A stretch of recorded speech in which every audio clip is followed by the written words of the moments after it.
Episode 111. Is This You? Kenneth didn't care who Bessy was. He also didn't care if she was left-handed, although it surprised him to see her drawing on the bulletin board with her right hand. He just ignored it.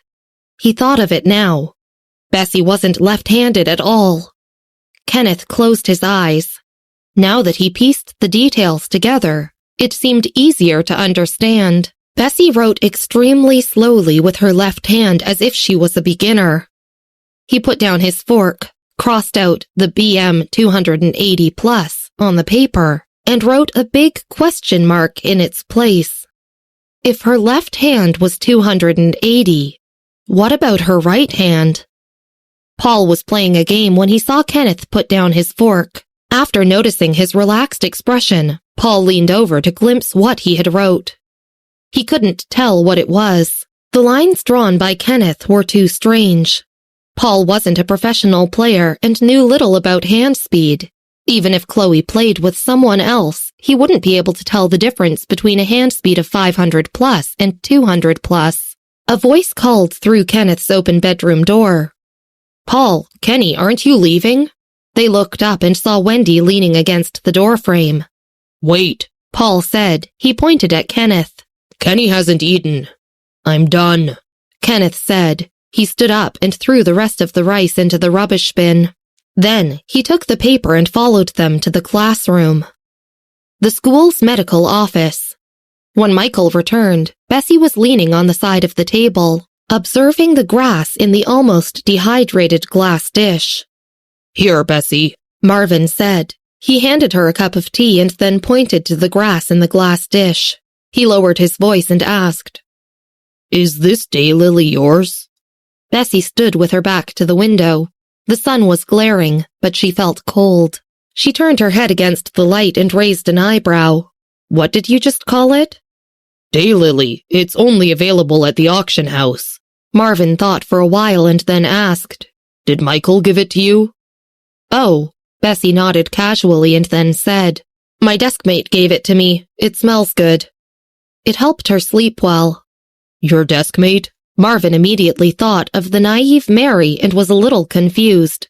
How could it be? He took 2 steps and picked up Michael's glass bottle on the table. After turning it around, he still couldn't find the code number. It was probably fake. Marvin originally thought that it was Michael who had given it to Bessy, but now that he knew it was fake, he treated it casually. Samuel kicked the door open and sat down at the dining table. He crossed his legs and handed the coffee to Bessy, who placed it by the cup of tea.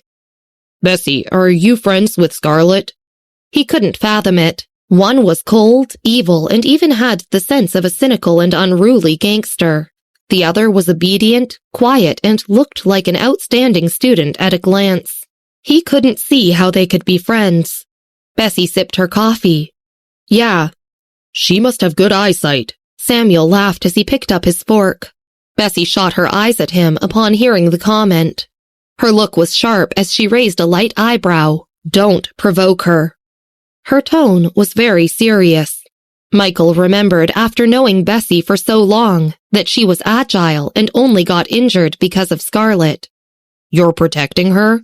Bessy continued to drink the coffee, and no matter what Samuel asked next, she kept quiet. After a long while, Samuel seemed to hear light and fleeting words. The voice was too low, but he thought he heard the word sin, although it wasn't clear.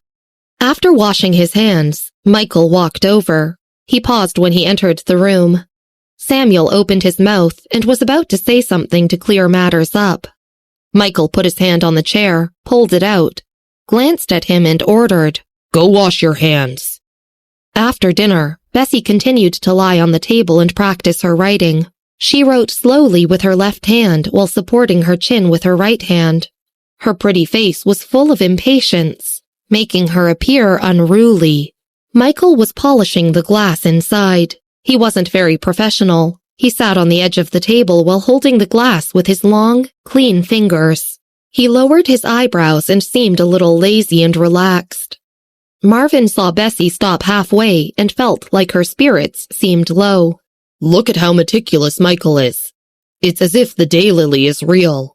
Marvin moved a stool and sat down next to Samuel. He held his phone and sent a message to Patrick. Samuel was looking at the tickets for this Saturday's exhibition game and counting the time left to head to Evanston. "What day, Lily?" Marvin replied. "Oh, it's what Joshua wears all year round. I don't know the specifics, but last year I accompanied Joshua to an auction site. It wasn't expensive, about $2 million, and it lasted less than a month." Samuel paused and thought that Marvin was probably high. How was $2 million not expensive? Even large companies found it difficult to have a flow of $2 million in a month. "But Bessy's should be fake," Marvin blurted. He thought for a while, lowered his voice and said, "I didn't see a code on it." He had bought it with Joshua before, so he was naturally very clear that this kind of external sale had a clear code to prevent counterfeiting. Bessy finished practicing her writing, then pulled her hat on her head and went to English class. Michael finished polishing the glass and put it aside. Then he pulled open the glass door and exited the room. He leaned on the chair she had been sitting in and reached out to flip through her notebook. Her handwriting had indeed improved a lot. After a long while, he flexed his fingers, knocked on the table and said, "Marvin, I want to look through 712's information again." Marvin went to get the information. Michael turned directly to one page and stared at it for a long time. This was the page that had Bessy's name previously. "I couldn't find Benjamin Turner's daughter. She appeared at the scene, but the last piece of information is already here." Marvin glanced at it solemnly. "I guess it was the Poison Wolf's revenge. Those in the Poison Wolf group aren't very good people, otherwise they are probably very well protected, but the latter is unlikely." Nobody would go to this extent for the daughter of a drug police officer, right? She wasn't even a big character. The Poison Wolf group had always been ruthless. After investigating for a long time with Harvey, they only found the origin of their stronghold in Chicago. Benjamin, suffocated to death. Benjamin's wife, suffocated to death. Benjamin's daughter, unknown. There were 3 graves at the scene and one wasn't filled. Some people speculated that Benjamin's daughter was buried somewhere else. From beginning to end, his daughter's name wasn't revealed, nor did the CIA have any news of her whereabouts. Michael leaned back, reached out to cover his eyes and said, "Marvin, have you ever heard of the multiple-choice question for the train tracks? Suppose there was a speeding train in the distance. There are 2 tracks in front. One tied to one person and the other tied to 2 people. You particularly respect 2 of these 3 people, and one is your friend. You're only given 10 seconds to choose to save one side with the remote control. How would you choose?" Marvin froze. "You want me to choose between you, Samuel, and Patrick?" He frowned. "I won't do it. If you don't do it, the 3 of us will die together." Michael looked away. "In the end, you want me to choose between killing 2 people or 1. Marvin paused and then mumbled, "Michael, you're so cruel." Even if he chose, he would go crazy from his decision. Michael slowly closed his eyes and clenched his hands on the table. He leaned on the back of the chair and stopped talking. When Bessy got to English class, afternoon self-study had already ended. Mary was writing on her physics paper and was almost done. When she saw Bessy, she immediately passed her the paper. "Copy it quickly. Kenny will come to collect the paper later." Bessy didn't want to write, but since Mary insisted, she took a pen and slowly copied Mary's answer to her physics paper. When Kenneth collected the paper, Mary looked up and explained it to Kenneth. Previously, when he saw Bessy copying, Kenneth would leave without a word and not care if she handed it in. But today, he stopped out of the blue and waited for her to finish copying without the slightest hint of impatience. Mary was a little surprised, but didn't say anything. She turned sideways and looked at Bessy's paper in surprise with one hand on her chin. "Bessy, your handwriting has improved. It looks pretty good." Bessy's handwriting with her left hand had always been slow and wasn't very good. Recently, Mary found that her handwriting had gotten better and better. She wrote stroke by stroke profoundly and even had her style. Not like the style of an elementary school student at all. Bessy finished writing and handed the paper to Kenneth. Kenneth glanced down and saw that her handwriting had improved more than just a little. Her handwriting had not changed in the past 10 years, so how would it have changed so much in the short course of 2 months? Kenneth put Bessy's paper on the top and pursed his lips. It was because she rarely used her left hand to write. He handed the stack of papers to the physics teacher. He went back to his seat, took out his mobile phone, and searched for Toby on Twitter. He clicked on BM's homepage through the link of Toby's Twitter page. Other than this person, Kenneth really couldn't think of anyone else who could make Toby say this person was better than him.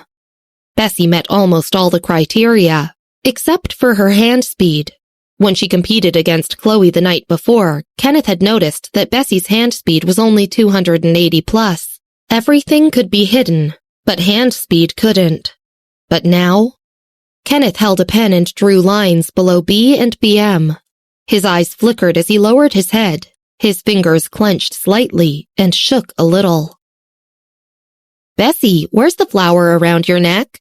Mary pulled out her mathematics materials and turned her head over. Bessy leaned slightly against the wall with her beautiful eyebrows lowered and said in low spirits, "I let someone make a specimen. Just throw it away if it's spoiled. We have lots of those at home." Mary thought for a moment and whispered in embarrassment, "My father is a flower farmer." "Oh," Bessy nodded. "You've seen my father before. He's a construction worker." Mr. Scott walked into the class from the corridor with materials in his hands. After class, he knocked on Bessy's table and motioned for her to follow him. "This is the 3-day leave you asked for." Mr. Scott handed the absence note to Bessy. "Thank you, teacher." Bessy took it and looked down at it. The note had been approved. Bessy put away the note and walked to her seat. Kenneth also took out a piece of paper. "Mr. Scott, I want to take leave." This was strange. They were asking to take leave one after another. Mr. Scott clipped his materials under his armpit. "How many days?" "From next Monday to Wednesday, 3 days." Kenneth handed Mr. Scott a note with the reason for the leave application written on it. Mr. Scott took it and said casually, "Monday to Wednesday?" It was the same time as Bessy's leave. He looked down and saw that Kenneth had written a detailed reason for his leave. He was going back to Evanston. Bessy had been more carefree and had written 2 very arrogant words. Private business. She didn't even write anything to coax Mr. Scott. Kenneth nodded and didn't explain more. Mr. Scott reached out and gave him a note. After school in the afternoon, Paul took his basketball, bounced it a few times, and waited for Kenneth to come out. Kenneth held his mobile phone and didn't leave immediately. He looked up and saw that Bessy was still sitting in the seat. She supported her chin with one hand and flipped through her books. She was visibly impatient. After thinking for a time, Kenneth pulled his chair and stood up. Paul originally thought Kenneth was coming out, but he didn't expect him to walk directly towards Bessy with his mobile phone.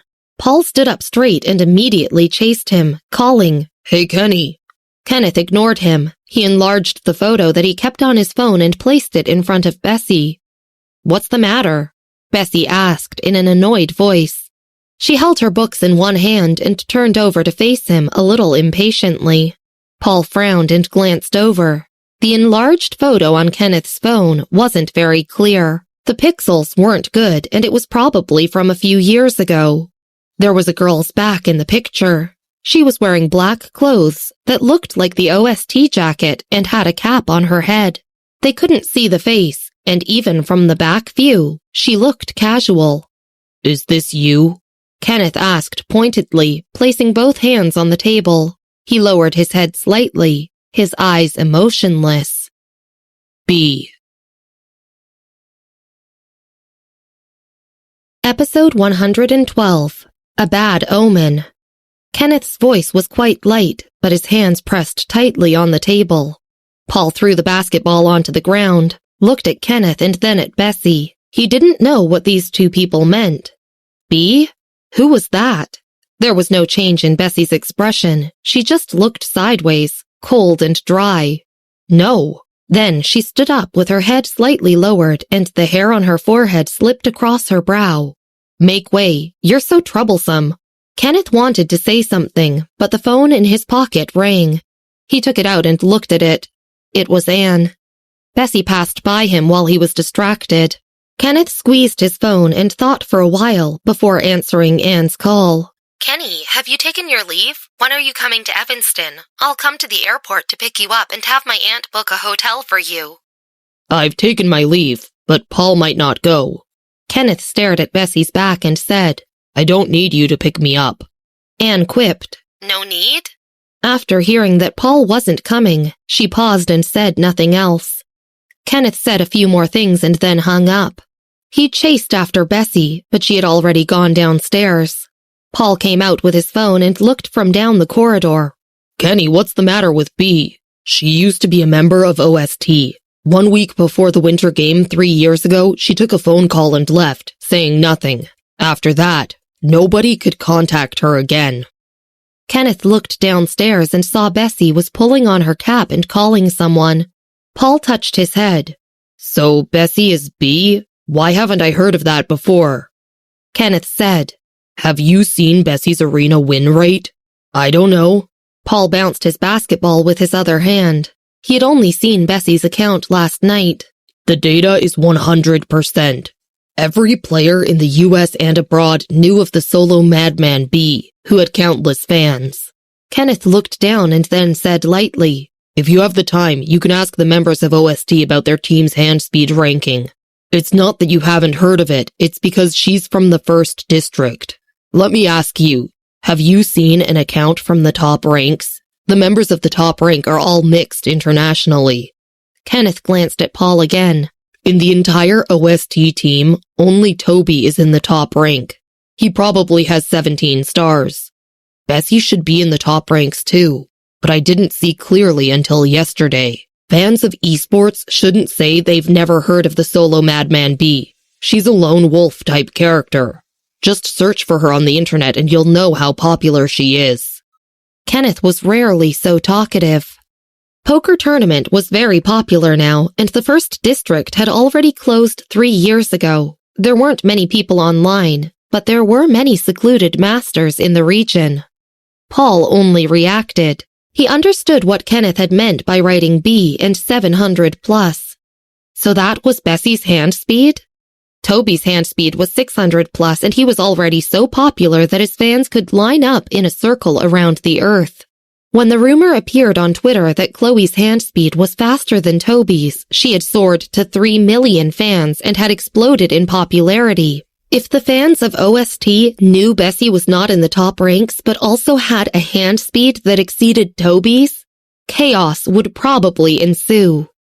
After school, Bessy went directly to her bedroom and turned on the computer on the table. She poured herself a glass of water, then sat in a chair and hit a few keys. After the editor came up, she reached out and started typing. She finished after less than 20 minutes. Bessy turned on her video and connected to Jared. I've settled on the questions. I'll send it to your email now. Bessy leaned on the back of the chair, picked up the glass of water, and casually took a sip. She didn't turn on her camera and only used the speaker. Jared was smiling and couldn't suppress the joy in his tone. You're fast. Send it to me quickly. Bessy drank water with one hand and held the mouse in the other, her movements slow. Let me warn you, my questions are a little perverted. You should contemplate it and then decide if you want to use it. It's okay. It didn't bother Jared. Aren't you afraid of not recruiting anyone? Bessy put down the glass of water and sent the documents to Jared. Not recruiting anyone? You seem to think too lowly of yourself. Jared was silent for a while, and then he laughed. With the release of your reputation as the lone wolf, countless people are vying for the spot. You're still afraid that nobody will be recruited. Bessy clicked send. Fine, as long as you're not afraid.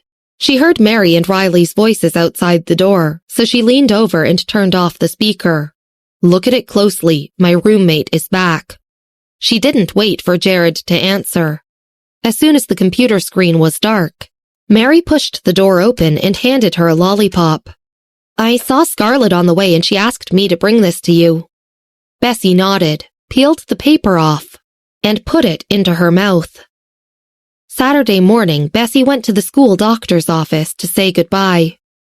"I'm going out." Bessy ate her oatmeal slowly and estimated the time. "I'm leaving this afternoon, and I'll be back next Thursday." Michael handed the finished specimen to Bessy, picked up the coat hanging on the chair, and threw it on the sofa. "Where?" "I'm visiting someone." Bessy put down her fork. "He's a little persistent, so I'm going to persuade him to stop." Michael raised an eyebrow and glanced at her. He pursed his lips and chuckled. "We're leaving tonight as well. We will be back next week." "Do you want me to send you back?" Samuel glanced at Bessy with a hand on his chin. He probably thought she was returning to Fairfield. Bessy shook her head. There was another flower hanging around her neck. Marvin paused when he handed a cup of tea to Bessy. "Bessy, on your neck." Marvin pointed to the flower. "Is it a new one?" "Yeah, my desk mate gave me another one." Bessy reached out and turned the flower around on her neck, then asked, "Do you want one too?" Marvin shook his head and stared at the flower. It looked too realistic. It was so realistic that he didn't believe it was fake.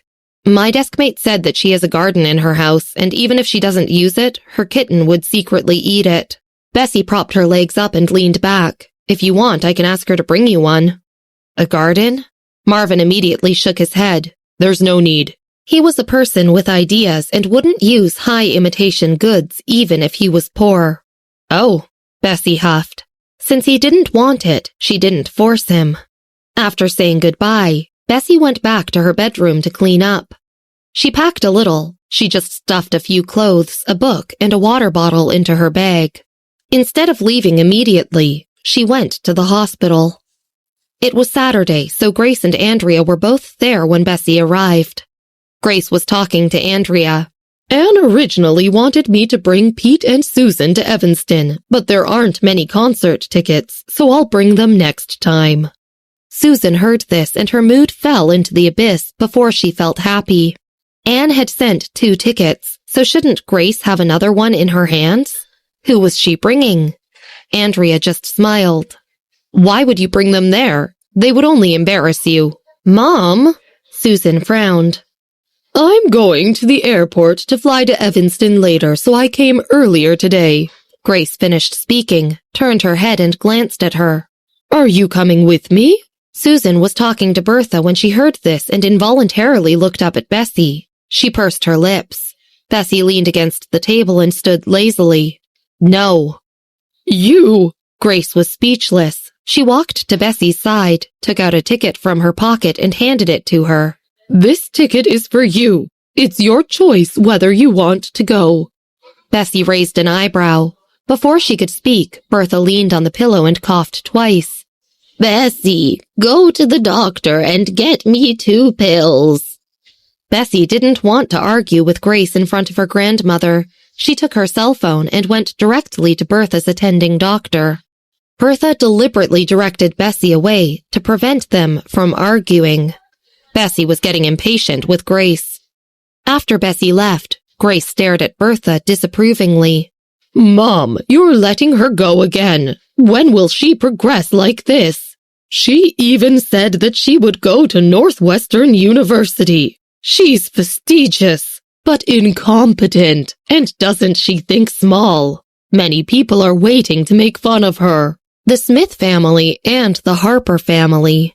After hearing Grace, Susan clenched her hands and looked up at Grace in shock.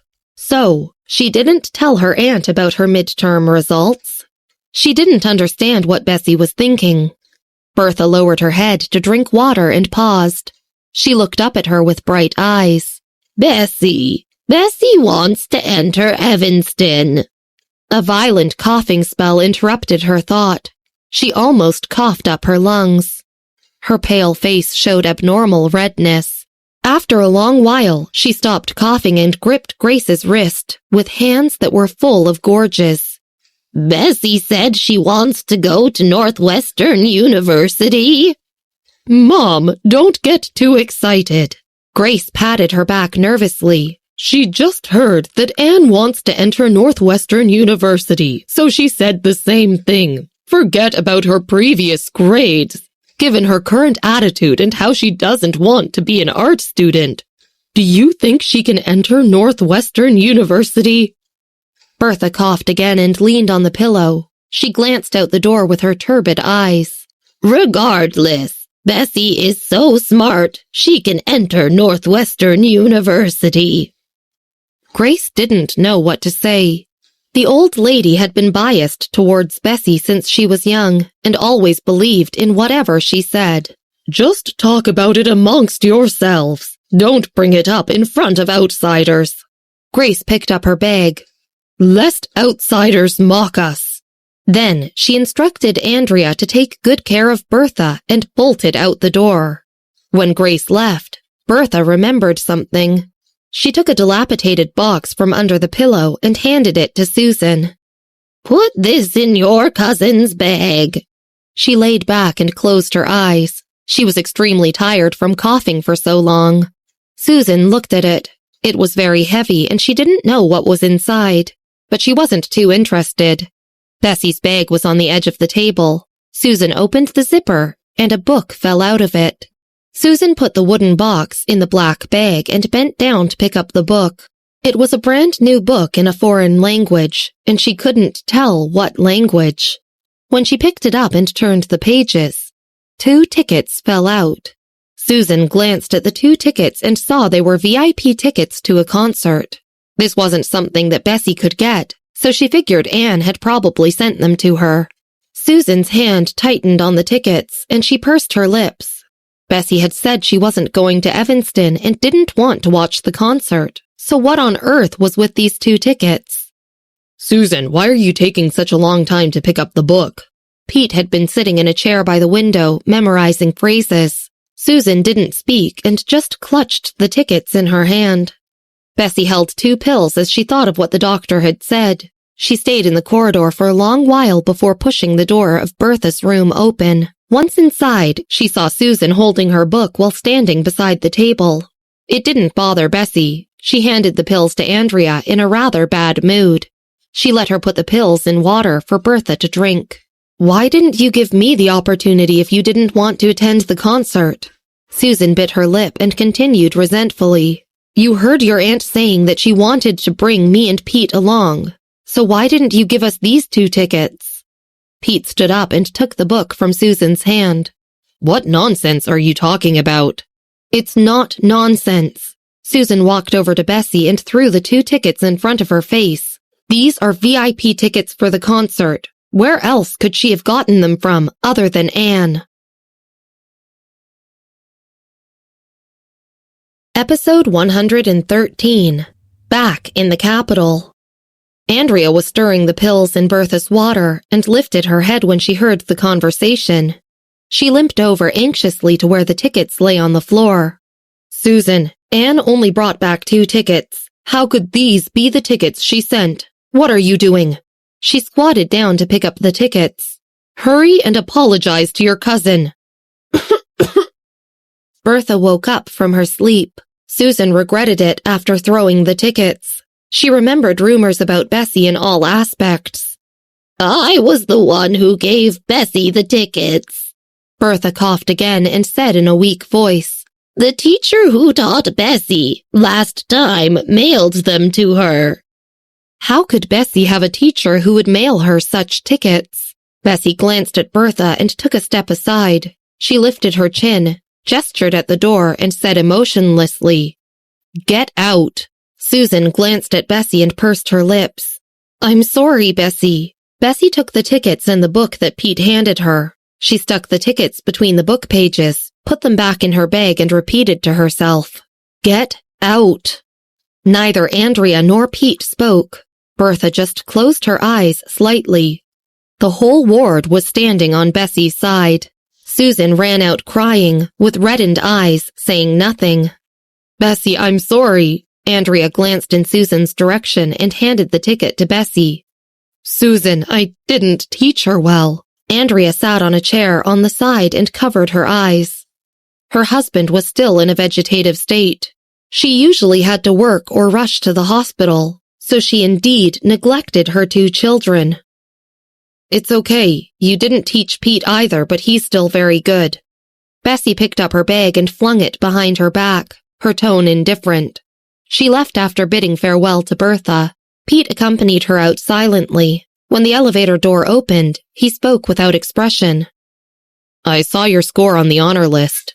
Bessy was speechless. 646. It's a good score. Bessy remained speechless.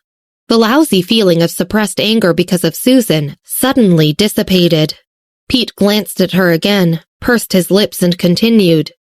Give me back Luke Song's notebook. Bessy was speechless again. After leaving the hospital, Bessy didn't go to the airport. She went to the bank and then took a cab to the airport. It was 4:55 in the afternoon at Evanston Airport. Grace got off the plane and saw Anne waiting for her. Anne! Grace waved to Anne and sped up. Anne tilted her head and introduced her to the man in a black suit. Mom, this is the Perez family's driver. Grace looked over and the man took the suitcase in her hand. He wore a formal suit and had a stony expression that seemed to come from a powerful aura. She was shocked. She didn't expect the Perez family's driver to be so different. Anne was used to it and just raised an eyebrow as she glanced behind Grace. Mom, Bessy didn't come? Yeah. Grace frowned and followed Anne out. She said in agitation, Don't talk about her. Bertha always said she was young and there was no need to hurry.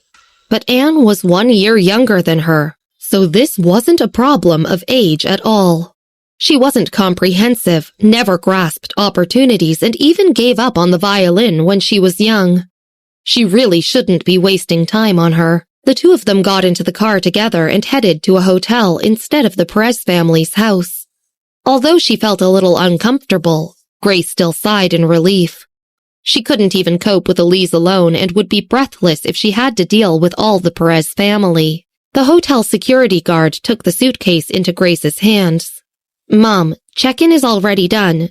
This is the largest hotel in Evanston. I've reserved the 56th floor for you, and you can overlook the night scene from there.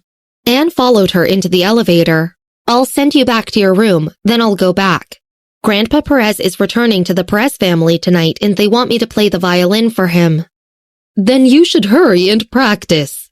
Grace knew that Grandpa Perez liked Anne and didn't dare to take up her time. Anne swiped the door with the card and said lightly, It's not urgent. They can wait for a while. She must have something to rely on if she dared to say this.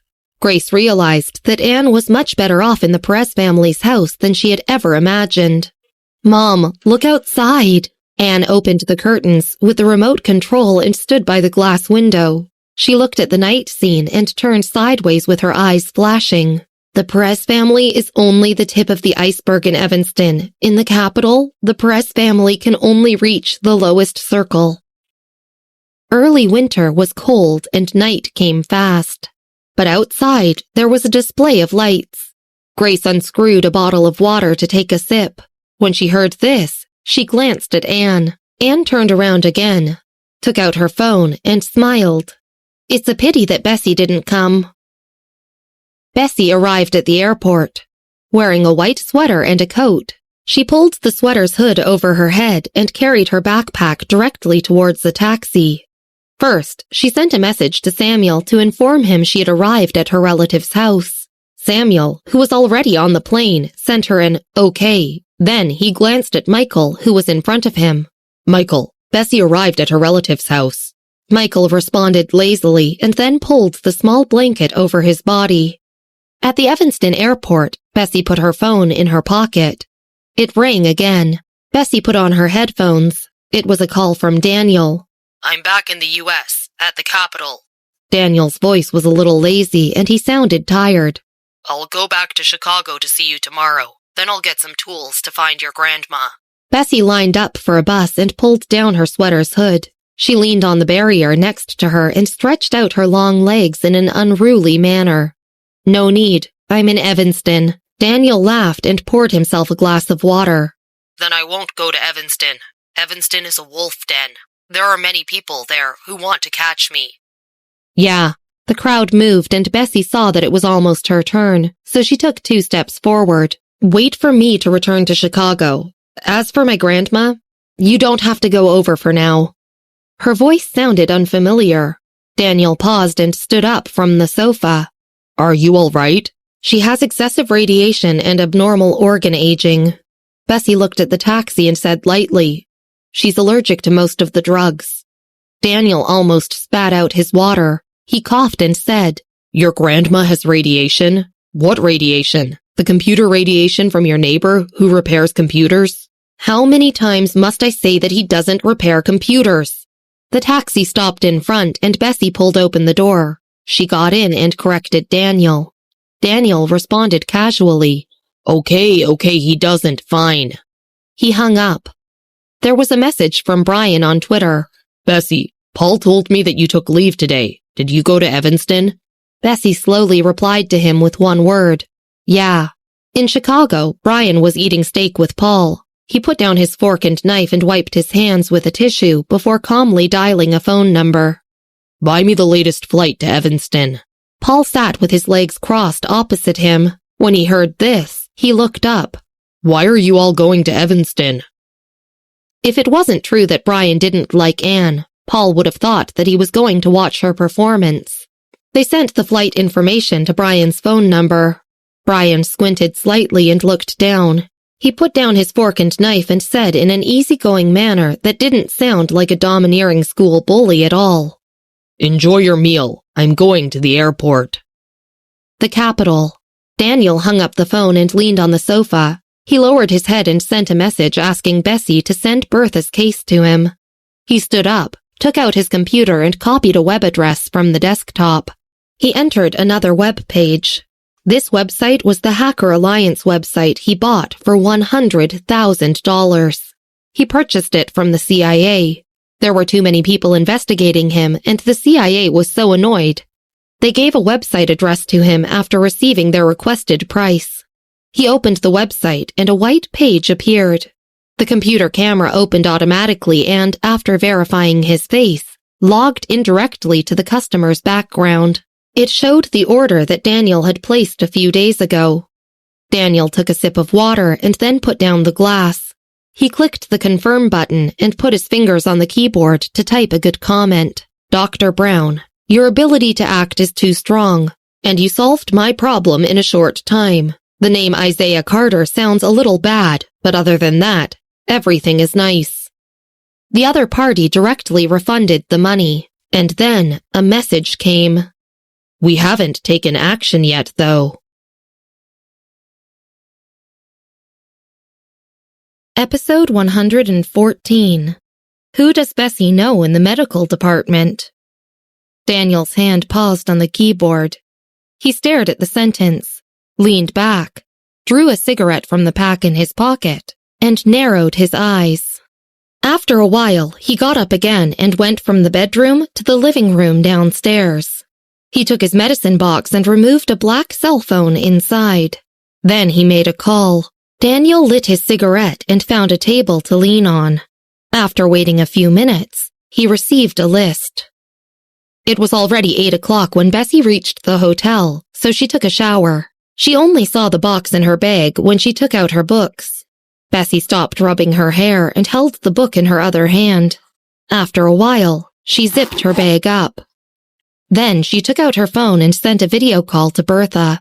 Pete was still memorizing phrases in Bertha's ward. Grandma, I'm home. Bessy stood in front of the glass window, wearing a bathrobe with her hair still wet.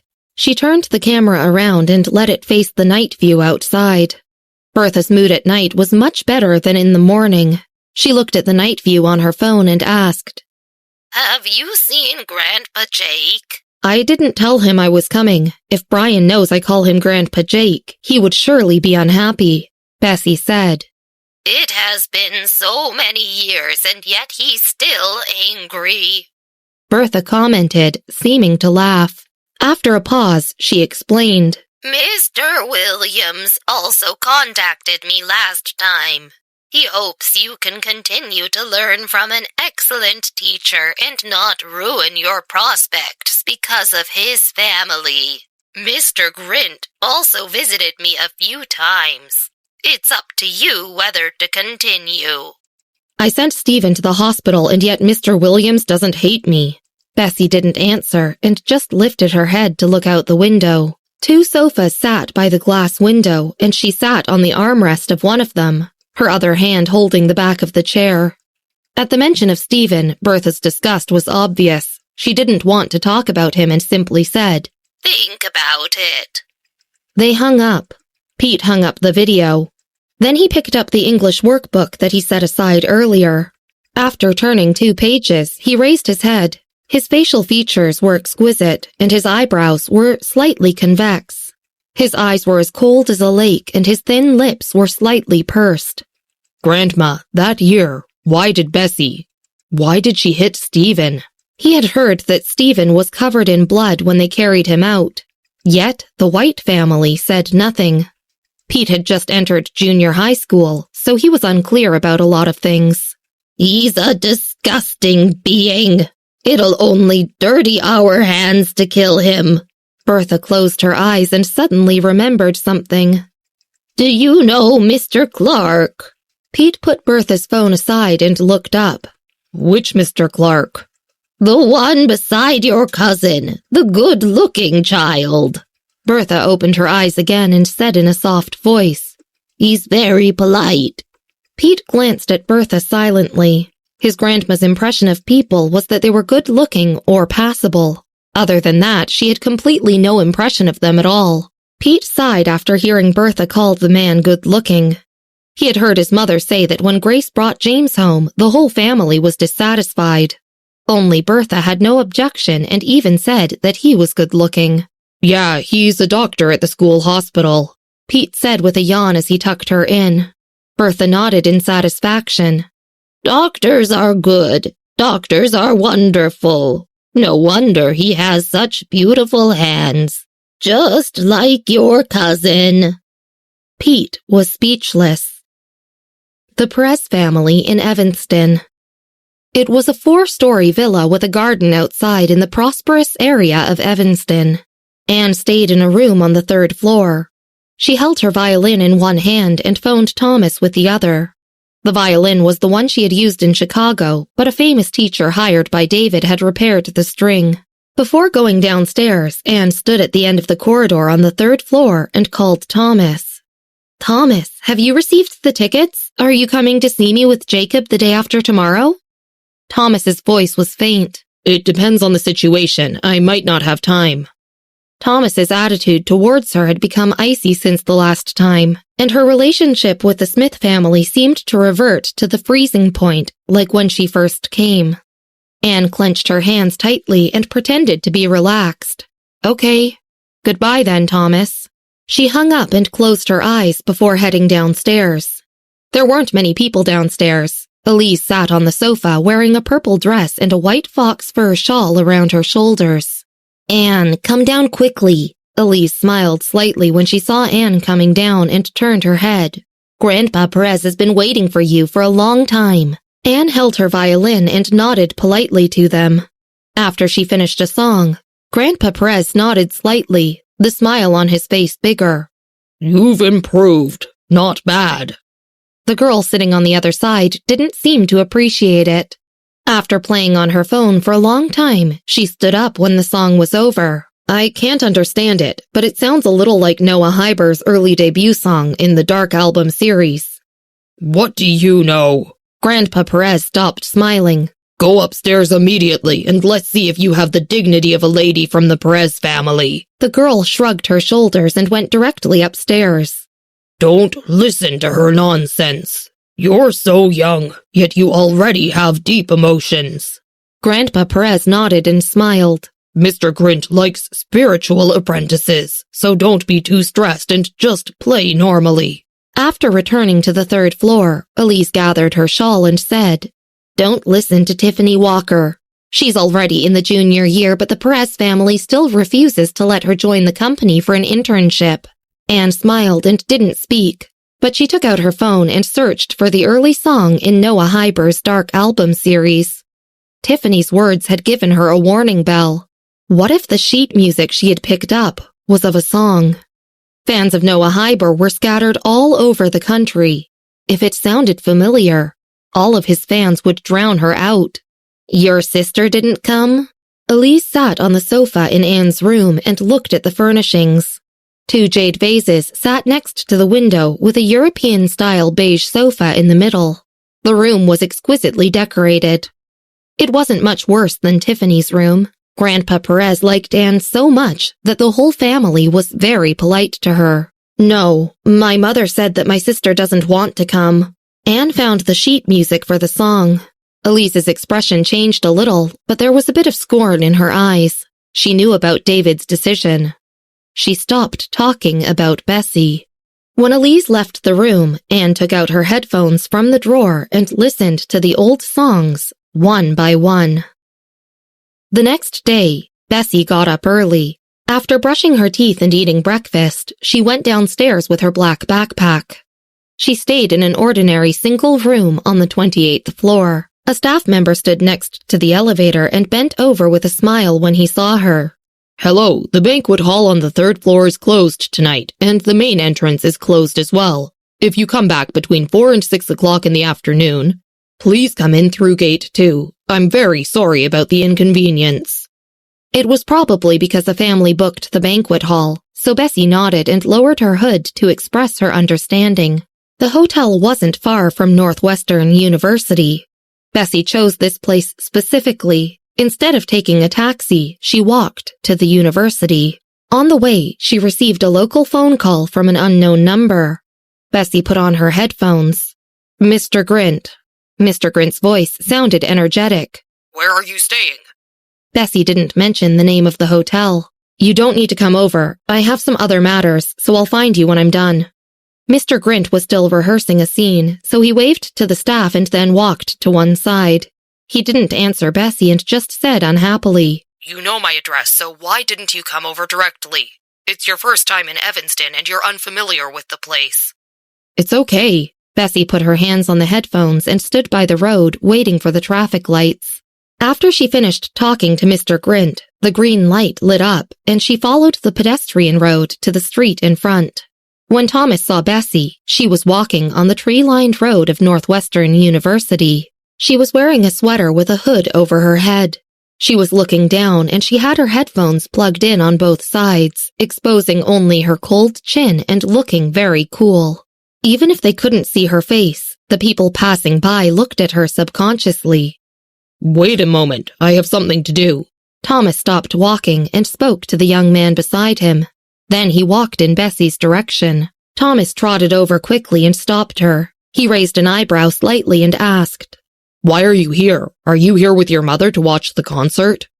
In his opinion, Bessy wasn't such a person. "Oh," Bessy looked up slowly. "No, I'm here to find someone." Thomas nodded and didn't ask more. "Where are you staying now?" Bessy took off her headphones and didn't answer. She was indifferent and alienated. It seemed like David hadn't told Thomas of the incident. Thomas looked at the time and frowned lightly. "You're a girl, forget it. I have something to do now. I'll talk to you later."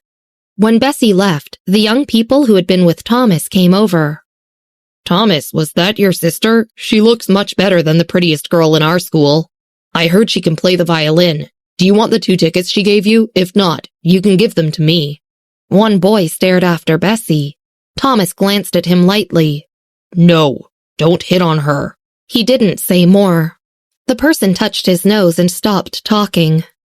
Thomas watched as Bessy walked away and then glanced over in the direction she had come from. The roads of Northwestern University's campus extended in all directions, but almost every road led to a different place.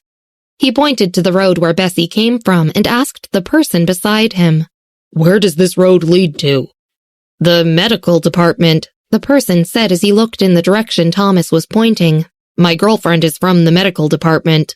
Thomas nodded and fell into deep thought. Medical department? Why did Bessy go there? Did she know someone from Northwestern University? Thomas didn't understand. After Bessy left Northwestern University, she returned the way she came.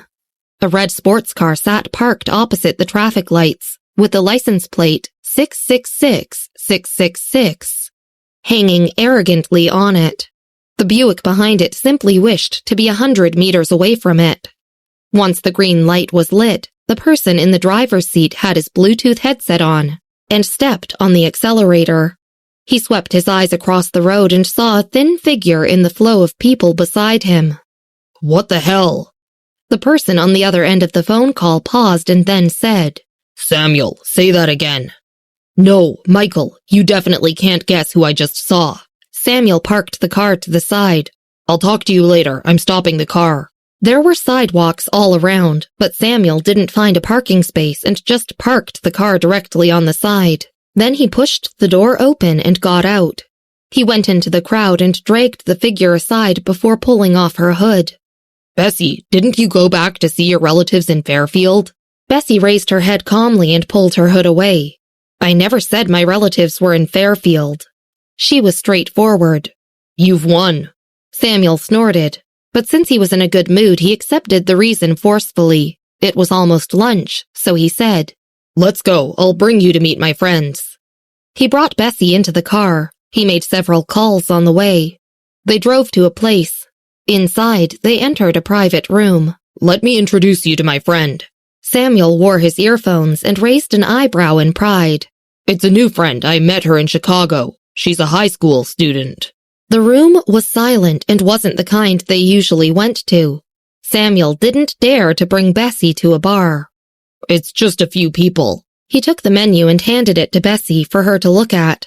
I've played with them since I was young. Marvin is here as well. There's also Robert, Uncle Soup's nephew. He's being trampled on in the company, so there's no need to be ill at ease around him. He told them to come about 12, but nobody was there, so Samuel frowned. At noon, the door opened and a man in a black trench coat walked in. Samuel sat upright. They're here. But there was nobody else behind the man. After he came in, he closed the door behind him and explained. On the way here, Marvin said today was the test for 129, so they all went to Sherry's. Episode 115. A Surprise Guest. Samuel tilted his head and placed his arm on the armrest. He smiled casually. When he heard those words, the smile on his lips froze slightly and his eyes narrowed. They all went there? Samuel was not in the same tune as them usually. They heard that his new friend was from Chicago and was still a high school student. Sherry went to a written test this time, and there was a dinner party to celebrate her at noon. Samuel's matter was simply not worth mentioning. It was normal not to come. The man nodded and didn't say more. He turned to Bessy and said politely, Bessy, right? Hello, I'm Robert Soup. You can just call me Robert. He looked elegant and gentle. His nose bridge was high and his voice was calm when he spoke. He looked at Bessy. He wore a white sweater and had a good-looking face. Even his half-squinted eyes were beautiful. But it was cold. He was clearly in a proper posture, but inexplicably there was a sense of unspeakable banditry about him. Samuel turned to look at Bessy and lifted his chin at him. I've mentioned him to you before. He's Robert. Bessy's hand paused on the table when she heard this name. She looked up at Robert calmly and said politely, Hello. Daniel's old enemy. She had even sent this person's information to Daniel. Samuel asked the server to bring the dishes. Marvin called him and Samuel directly hung up, his expression dull.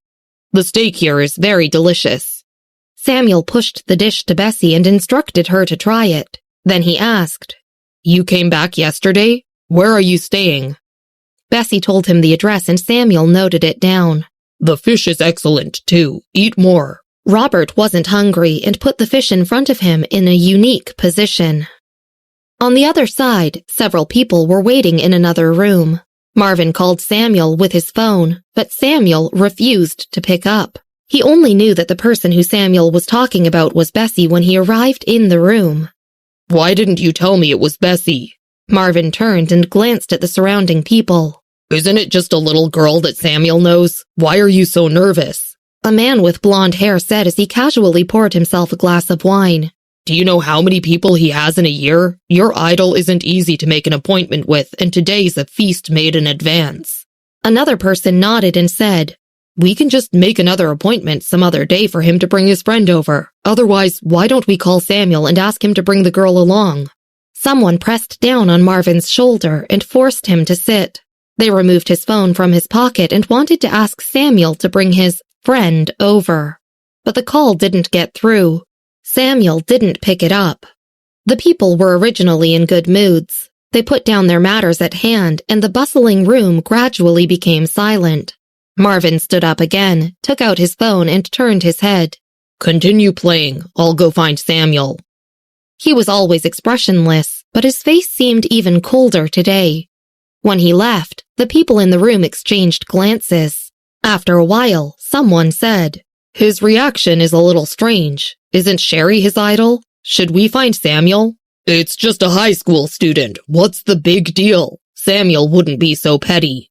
The blond man withdrew his gaze and put his wine glass back on the table absent-mindedly. The others considered it and also seemed to think it wasn't a big deal. When Marvin found Samuel's room, Bessy and the rest had almost finished their meal. Samuel looked up at Marvin, crossed his arms, and lifted his chin. Why, aren't you meeting your goddess? Marvin touched his nose. I didn't know that Bessy came. After a pause, he couldn't help but ask. Bessy, didn't you return home to visit your relatives? She only said she was visiting her relatives, not that she was returning to Fairfield. Are you dumb? Samuel looked at Marvin mockingly. Bessy glanced at Samuel without expression. Marvin nodded. He glanced at Bessy. He didn't expect her to have relatives in Evanston. At the mention of Fairfield, Robert narrowed his eyes slightly. He put down his fork and breathed. Fairfield is good. I heard there was a very famous doctor there. Robert, you're too much. Samuel stood up and couldn't help but kick him on the leg. Have you gone crazy trying to catch Daniel? How could you ask Bessy about him? You can't even catch him. How could she have seen him before? Robert stood up and sighed. Sorry, it's a habit. Samuel picked up the car key and lowered his head. Bessy, I'll send you back to the hotel first. Bessy responded slowly. She stood up, pulled her hood over her head, and covered half of her face with it. It's very near. I'll go back myself. Samuel and the other two men were too worried about letting her go back alone. Where are you staying, Bessy? Marvin followed them. Samuel said the hotel's name. Marvin nodded. What a coincidence. It's where the banquet is being held tonight. I heard there was a banquet tonight at the hotel. Bessy squinted and strolled towards the door. Robert reached out and buttoned his trench coat before asking Bessy in a gentlemanly tone. The hotel food is good. Do you want to eat something tonight? I can send an invitation to you. If not, I could send you a portion of the food. They got off the elevator. It was windy outside. Bessy pulled her collar up and said in a muffled voice, Thanks, but there's no need.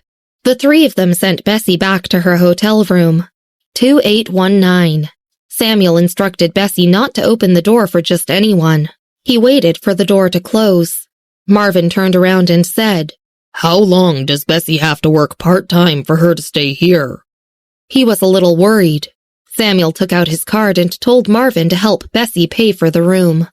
Robert thought about Fairfield and knew that Bessy's family background was probably not very good. He withdrew Samuel's card and gave it to Marvin. There's no password. Marvin took it without saying a word. He didn't dare to say that he also wanted to stay a few days. After Marvin got off the elevator, Robert pressed the button for the ground floor. How is she? Samuel raised an eyebrow. He touched his earrings and asked Robert frivolously. Robert nodded and took out a cigarette. Not bad, and her personality is good, too. It's rare. She's better than Kenny at math. Do you even know how perverted the White family is? The elevator stopped at the parking lot. Samuel couldn't help but boast as he took out his car key. But I heard her studies aren't good. Robert asked with concern. Samuel put his hand on the door of the car but didn't enter. He narrowed his eyes. She didn't take the physics exam, but her total score is 646. Besides, where did you hear about Bessy? It seems like it'll be easy to enter Northwestern University. Robert didn't mention the matter and changed the topic. Say, Robert thought for a moment and blocked the car so he couldn't close the door. Do you think Michael will help me again if I get her to beg him? Samuel looked at him as if he had gone crazy trying to catch Daniel. In the evening, Elise came to the hotel with Anne to find Grace. The car was parked in the parking lot and there were several luxury cars around. It was obvious by the license plate that they couldn't be provoked. The hotel security told them politely that they couldn't leave the main entrance for the time being. Elise nodded in understanding. Then she turned to explain to Anne. Someone is probably having a large banquet here, and they reserved the main entrance for the guests. It's difficult to have a banquet here. The side door wasn't far from the main door. Anne saw a long red carpet spread not far away, with black-clothed bodyguards lined up on both sides. It was very grand. What banquet is this? The cars parked out there look expensive, Anne said, staring at the impressive view. I'm not sure, but there are only a few families who can book this place. Elise narrowed her eyes. There are many people in the capital who would rack their brains to enter such a banquet. Anne gasped a little. Even Elise didn't know what kind of banquet this was, so she had never been in this circle before. She followed behind Elise to gate 2 and couldn't help but look back again. She thought about what the families attending such an event were like. One of the elevators was blocked off and security guards and bodyguards were watching the entire process and making sure the protection was airtight. Anne withdrew her gaze and seemed to see a familiar figure among a bunch of people. The man was tall. From the back it looked a little like Kenneth. She paused. What's wrong? Elise saw Anne didn't catch up and glanced at her. Anne narrowed her eyes and looked over again. The group of people disappeared at the end of the corridor. I thought I saw my classmate. Anne bit her lip, uncertain. Your classmate? That's unlikely. Elise glanced in the same direction. Then she smiled and shook her head. The people who can go in are extremely wealthy. Who is your classmate? If it's someone from the Grant family, I might believe it. Anne looked away and also thought it was impossible. I must have seen wrongly. After thinking for a while, she took out her phone and sent a message to Kenneth. Which hotel are you staying at? She received a message from Kenneth when she reached the 58th floor. I'm staying in my relative's house. The 28th floor. Bessy sat at the table and poured the contents of her backpack onto the table. Everything was still there, except for the bottle of water she had packed into her bag. Her mobile phone lit up. It was Daniel asking for a video call, and Bessy directly answered. It's abnormal. Daniel had just taken a shower and his hair was still wet. He walked to the living room with his phone and opened a can of beer. Bessy, it wasn't the hacker leak that helped me conceal my information. Bessy was too lazy to scold him. She just put the other things back into her bag, except for the foreign book, and started flipping through it. Oh. It wasn't Chief Matthew either, so who do you think it was? Daniel took a sip of beer and said without waiting for her to reply. Forget it, there's no use asking you.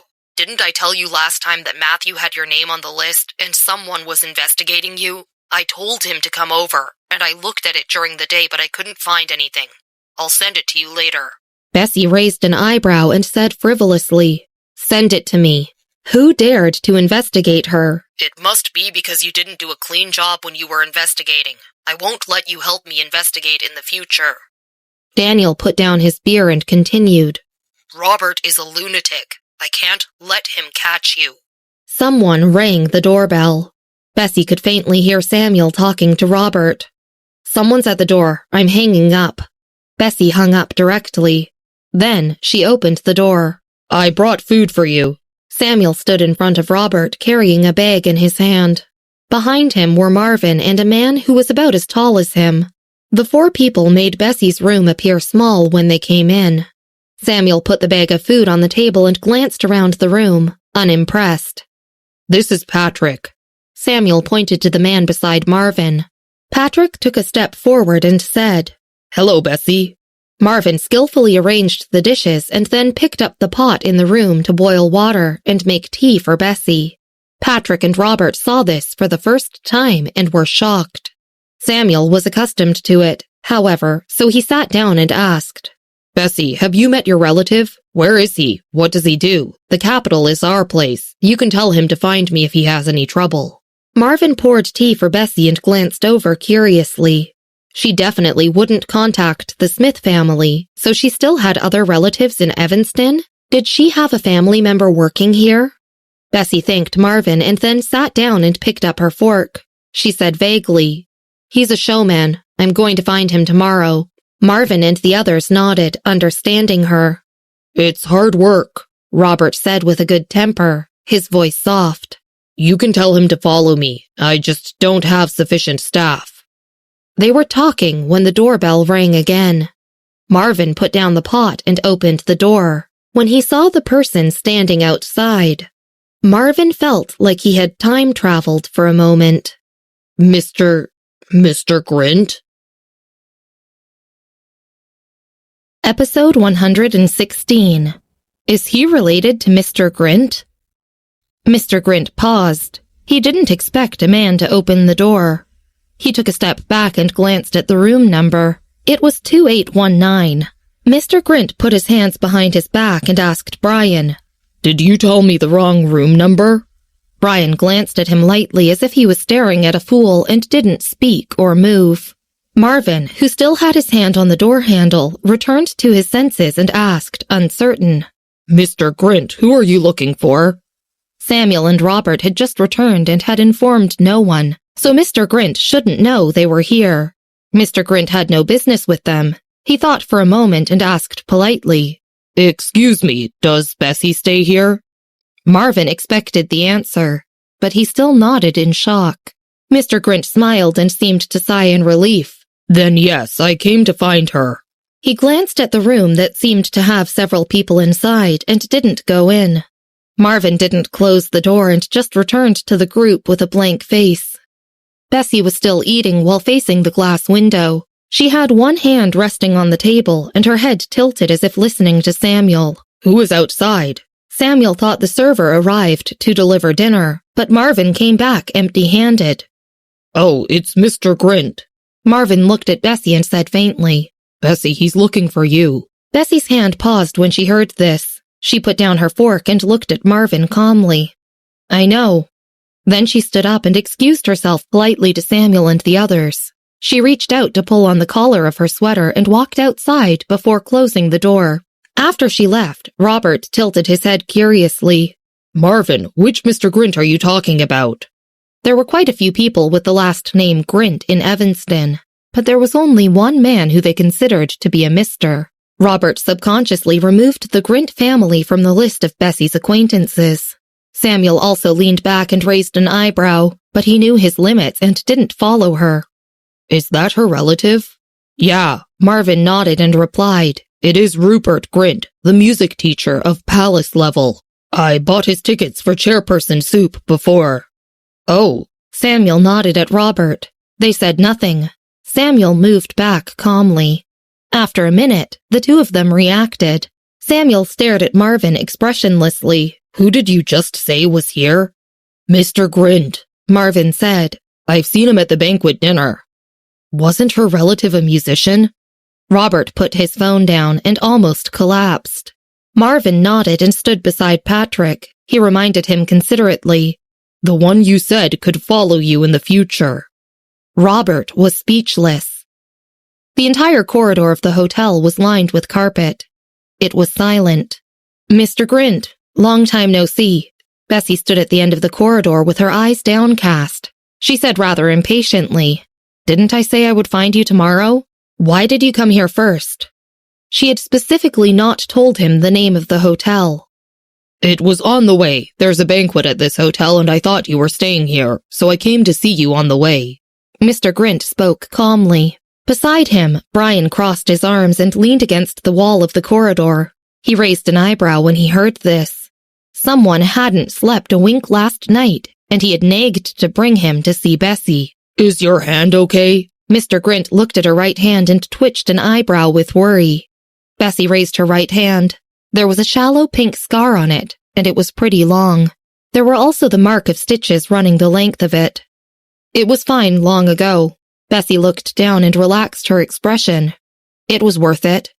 "Bullshit. I already heard from Brian. Which bastard is worth exchanging your hand for?" Brian had been so elegant for years. It was the first time Mr. Grint cursed with a red face. He thought for a while before gesturing with his thumb. He's only worth this little. Bessy coughed, then cleared her throat and changed the topic.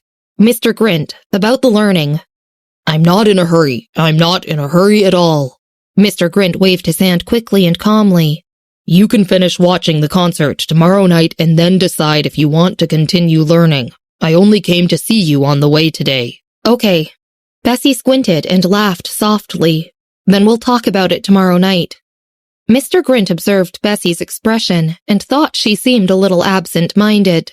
She looked frivolous and undisciplined, but she hid her emotions well, and Mr. Grint couldn't tell what she was thinking. Okay. Mr. Grint put his hands behind his back. He turned and wanted to bring Brian away, but he remembered something suddenly and turned around again. Oh yes, I thought the person who opened your door just now was pretty familiar. It's my friend. Bessy lowered her eyebrows calmly. Mr. Grint nodded and said a few more words to Bessy before taking Brian downstairs. Bessy sent the two of them to the elevator and then returned to her room. The 4 people in the room gazed at her. Bessy sat quietly on the chair, picked up her fork and continued to eat. Her eyebrows drooped, and she seemed rather serious. Now, why was Mr. Grint looking for you? Samuel sat the bottle of mineral water in his hand on the table. Beside him, the other 3 people also didn't understand it. Why did a music teacher come personally to find Bessy? Bessy glanced at him lazily. Something happened. Samuel nodded without asking further, but he still said, I didn't know the musician you were talking about was Mr. Grint. Robert, Marvin, and Patrick all stared at Bessy. The next day, in the evening at Evanston's performance hall, Anne wasn't the major performer. She was a solo and only went up to play for an ensemble. There was another boy in front of her. This opportunity was extremely rare. After all the musicians were present and were being observed by the conductor, Mr. Grint. People who wanted this opportunity were a dime a dozen. The organizer only chose Anne and the other boy after listening to all the tapes everyone had sent in. He had placed Anne behind the boy, which showed Anne's importance. Therefore, Elise and the Perez family thought that the result would be as they expected. Anne and Elise stood at the ticket gate, waiting for Thomas and Grace. Thomas came with a classmate and Grace arrived before him. He greeted Grace and the others politely, but frowned when he didn't see Bessy. Aunt, didn't Bessy come? Thomas asked in a low voice. It thrilled Elise to see Thomas and his classmate, but her smile faded slightly when she heard that. She didn't come. Let's go in first. Anne was pleasantly surprised. Thomas mentioned he would come last time, but he never showed. She didn't expect him to come this time either. Brother, where's Mr. Grint? He's busy. Thomas raised an eyebrow, pursed his lips slightly, and glanced at Grace. Grace, do you have any other relatives in Evanston? Grace shook her head. No. Thomas squeezed his fingers. He frowned slightly. So, Bessy was alone in Evanston? He had called her last night, but she didn't tell him where she was staying. But it seemed like Grace knew nothing. Thomas furrowed his eyebrows and wanted to call Bessy, but he had already come to the concert, and it was rude not to watch it. Besides, he brought a classmate along. Thomas entered the venue patiently. Only Kenneth remained. Mom, go ahead with Elise. There's still a classmate left. You don't have to greet him. Anne hugged her violin and smiled at them. Elise knew a classmate from Chicago. She reached out to wrap her shawl around her with little interest and nodded. Then I'll go in first. Before she could turn around, Anne froze suddenly. Mom, isn't that Bessy? She pointed to 2 people not far away. Grace was about to head in with Elise. Hearing this, she turned and looked at the 2 young people standing by the door not far away. One of them was wearing a sweater with a hood pulled up over her head. Although half of her face was covered, it was clear who she was, and her standing posture was a little unruly and casual. Elise looked up and said mockingly, "Wasn't she not coming?" She glanced over and saw a boy in a black jacket beside her, his fresh and handsome face obvious. He seemed to be in a good mood. Elise narrowed her eyes and pointed in their direction. "Do you know the guy?" Brian was notorious, and everyone knew him. He told once that her violin playing was unpleasant, so Anne answered, "Yeah, it's Brian Jake. He's Mr. Grint's grandson." Elise grabbed her shawl tighter and asked in a high-pitched voice, "He's Mr. Grint's grandson?" Episode 117. The Sound of Anne's Violin. Normally, almost everyone associated the surname Grint with Mr. Grint specifically. Anne was stunned after hearing this from Elise. Brian's mother's maiden name was indeed Grint, but he's a notorious little bully in our school. Anne looked away and glanced at Elise. He's always fighting, and everyone in our school is afraid of him. How could such a person be related to Mr. Grint? Really? Elise paused. His temperament did not seem like that of a bully. Anne did not want Elise to pay too much attention to Bessy, so she explained. He's just a school bully. He previously attended Baybridge High School. The group of students there did so many bad things. Now he's in Brightbow High School sports class. Elise nodded and finally withdrew her gaze. But Mom, shouldn't Bessy be in school now? Anne sorted out the 2 tickets and turned her head, unable to understand. Why is she here with Brian? Elise sneered again. Grace pursed her lips. She had wanted to go over and ask Bessy what was going on, but when she heard this, she stopped in her tracks. The 2 of them went inside. Only then did Anne glance in Bessy's direction with a slight frown on her face. Before long, Kenneth also arrived. I had some matters. Kenneth wore a black baseball jacket and a black mask that showed only his cold eyes. Sorry for the wait. Anne hugged her violin and said it was fine. The 2 of them went inside. Anne glanced towards the small door again. But Bessy and Brian had disappeared. She thought it was a little strange. Kenneth went to take a seat beside Grace, his mask making him difficult to recognize. But Grace recognized him and nodded at him. When he saw her, Kenneth paused and then greeted her. Mrs. Smith. There was a rare respect in his tone. Grace was a little stunned. Anne had told her more than once that Kenneth was the unmovable first place in school. So he impressed her. He was a little arrogant and rarely talked much. But why was his attitude so good today? Kenneth was respectful to Grace, but he only greeted Elise casually. Elise glanced at him lightly and did not reply. After a while, the phone in Kenneth's pocket rang, and he reached out to pull his mask down. I'm going to the bathroom. Anne stood up and wanted to tell him that the bathroom backstage was off limits and he had to go to the lobby, but Kenneth had already left. Anne wasn't particularly concerned about him, so she just sat back down and thought nothing of it. Bessy and Brian went directly backstage, where there was a small door for the staff to use. Brian was familiar with the place. When the 2 went in, several expert musicians were warming up backstage. I heard from the organizers that there's a solo performance and the newbie is pretty good, a middle-aged man said. He was Bennett Anderson, second only to Mr. Grint. It wasn't easy to climb up to this position, especially in such a large-scale, high-end music concert. The others nodded. It's a girl. Her aptitude and spirituality are good, but she's here specifically for Mr. Grint. Who isn't here for Mr. Grint? Someone laughed. Bennett stood by the side in silence, his expression cold. He was younger than Mr. Grint, and his family achievements were just as impressive. It was only in this industry that he was second to Mr. Grint. Sensing the strange atmosphere, the others closed their mouths and dared not to say anything. Brian, are you here to find your grandpa? Brian brought Bessy in during a pause, and a few teachers pointed out their direction of him. He's tuning his violin inside there. Thanks, Brian smiled. The others waved their hands and then glanced at the girl beside him.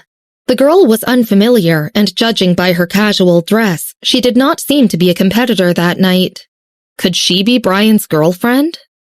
Everyone in the circle knew that someone had kidnapped Mr. Grint's grandson when he was a kid. He was mischievous, and they said that he stayed in the country and wasn't willing to go to Evanston to study. Mr. Grint heard their voices and came out with his violin. Bessy, you're here. Mr. Grint's face glowed, and he seemed thrilled. Come in. He turned and allowed the 2 of them to enter the lounge. Judging by his attitude, he was much better towards the girl than to Brian. "Mr. Grint, this is—" Someone smiled at Bessy. There had been rumors that Mr. Grint had a favorite girl student, but some people did not believe it. This was because Mr. Grint had never had an apprentice who was a girl, even after such a long time. If he had a favorite student, the status of such an apprentice was definitely above that of a common violinist. So why wouldn't he bring her out to boast? "My juniors came to watch my performance." Mr. Grint's voice was gentle, unhurried, and emotionless. The others did not doubt him. Inside, Mr. Grint opened the surveillance screens to view the stage and the auditorium. "How's this performance hall?" Mr. Grint stood in the middle of the room and pointed at the glorious performance hall on the TV screen. "The industry recognizes anyone who can board this performance stage." This performance hall used to be a royal residence, and the requirements to perform here were extremely strict. The goal of every musician was to have a personal concert here. Bessy dragged a chair over and held the backrest with one hand and a cup in her other. Her long eyelashes drooped slightly in an unruly and casual manner around her squinted eyes. She looked lazily at the TV screen as if Mr. Grint's surging passion did not move her. Brian sat halfway on the table with his head lowered and seemed to send a message to someone.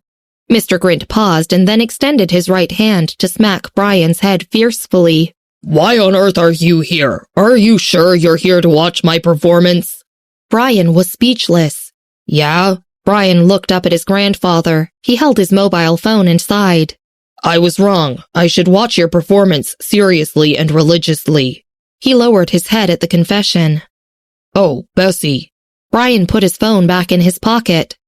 Then he stood up, held out Mr. Grint's violin to her, and squinted his pair of phoenix eyes. "Try it?"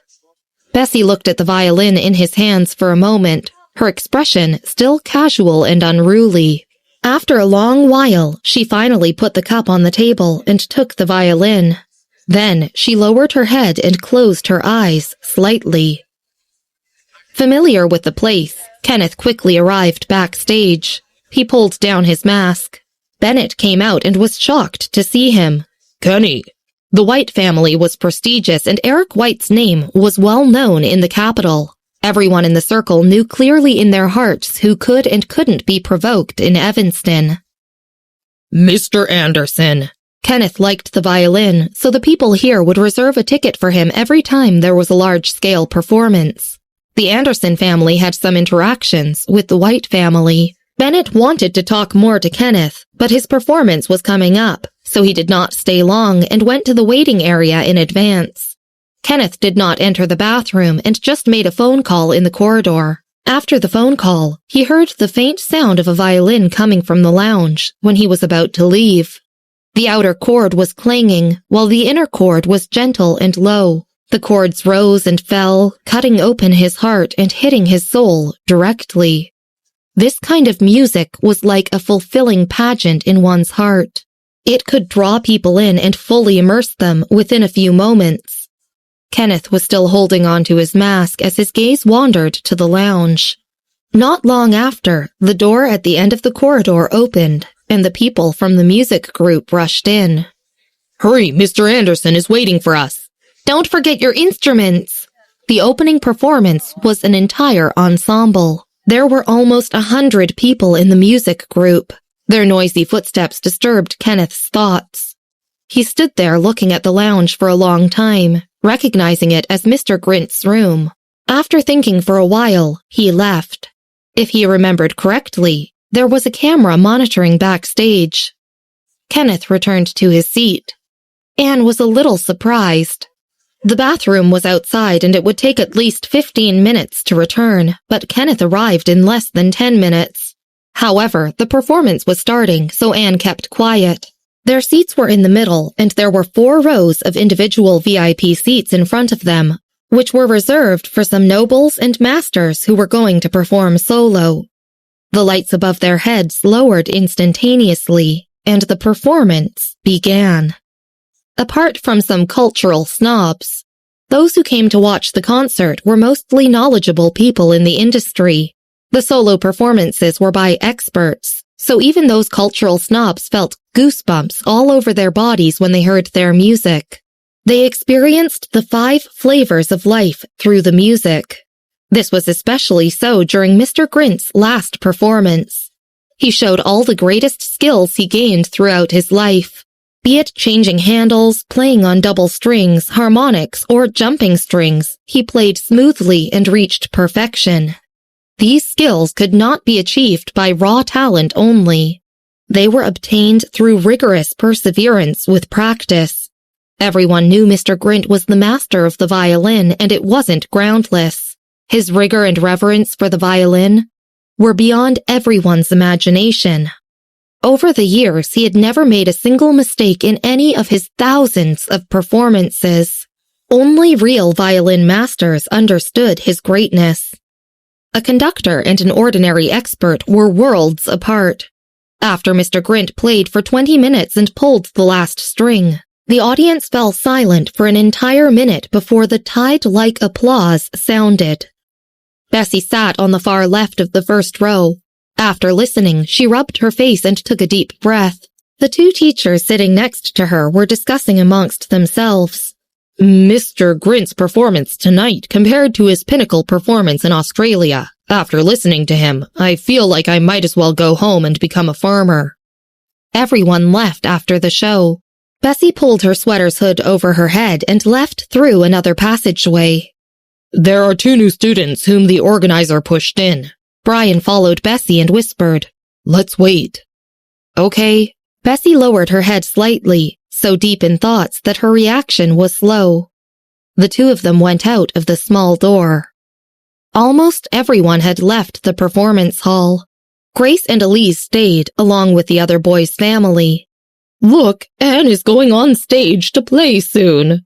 Grace directly sent a video to Andrea, her tone suppressed with excitement. Hearing this, Susan, who had been doing her homework, couldn't help but look over. She had been sulking these few days, so Pete and Andrea did not talk to her. The video was not a dress rehearsal like last time. It was at the concert site. Be it the lighting or the special effects, it was way beyond that of the last dress rehearsal. "The stage is so beautiful." Susan could not help but gasp. She paused and then asked, "Grace, is Anne going on stage?"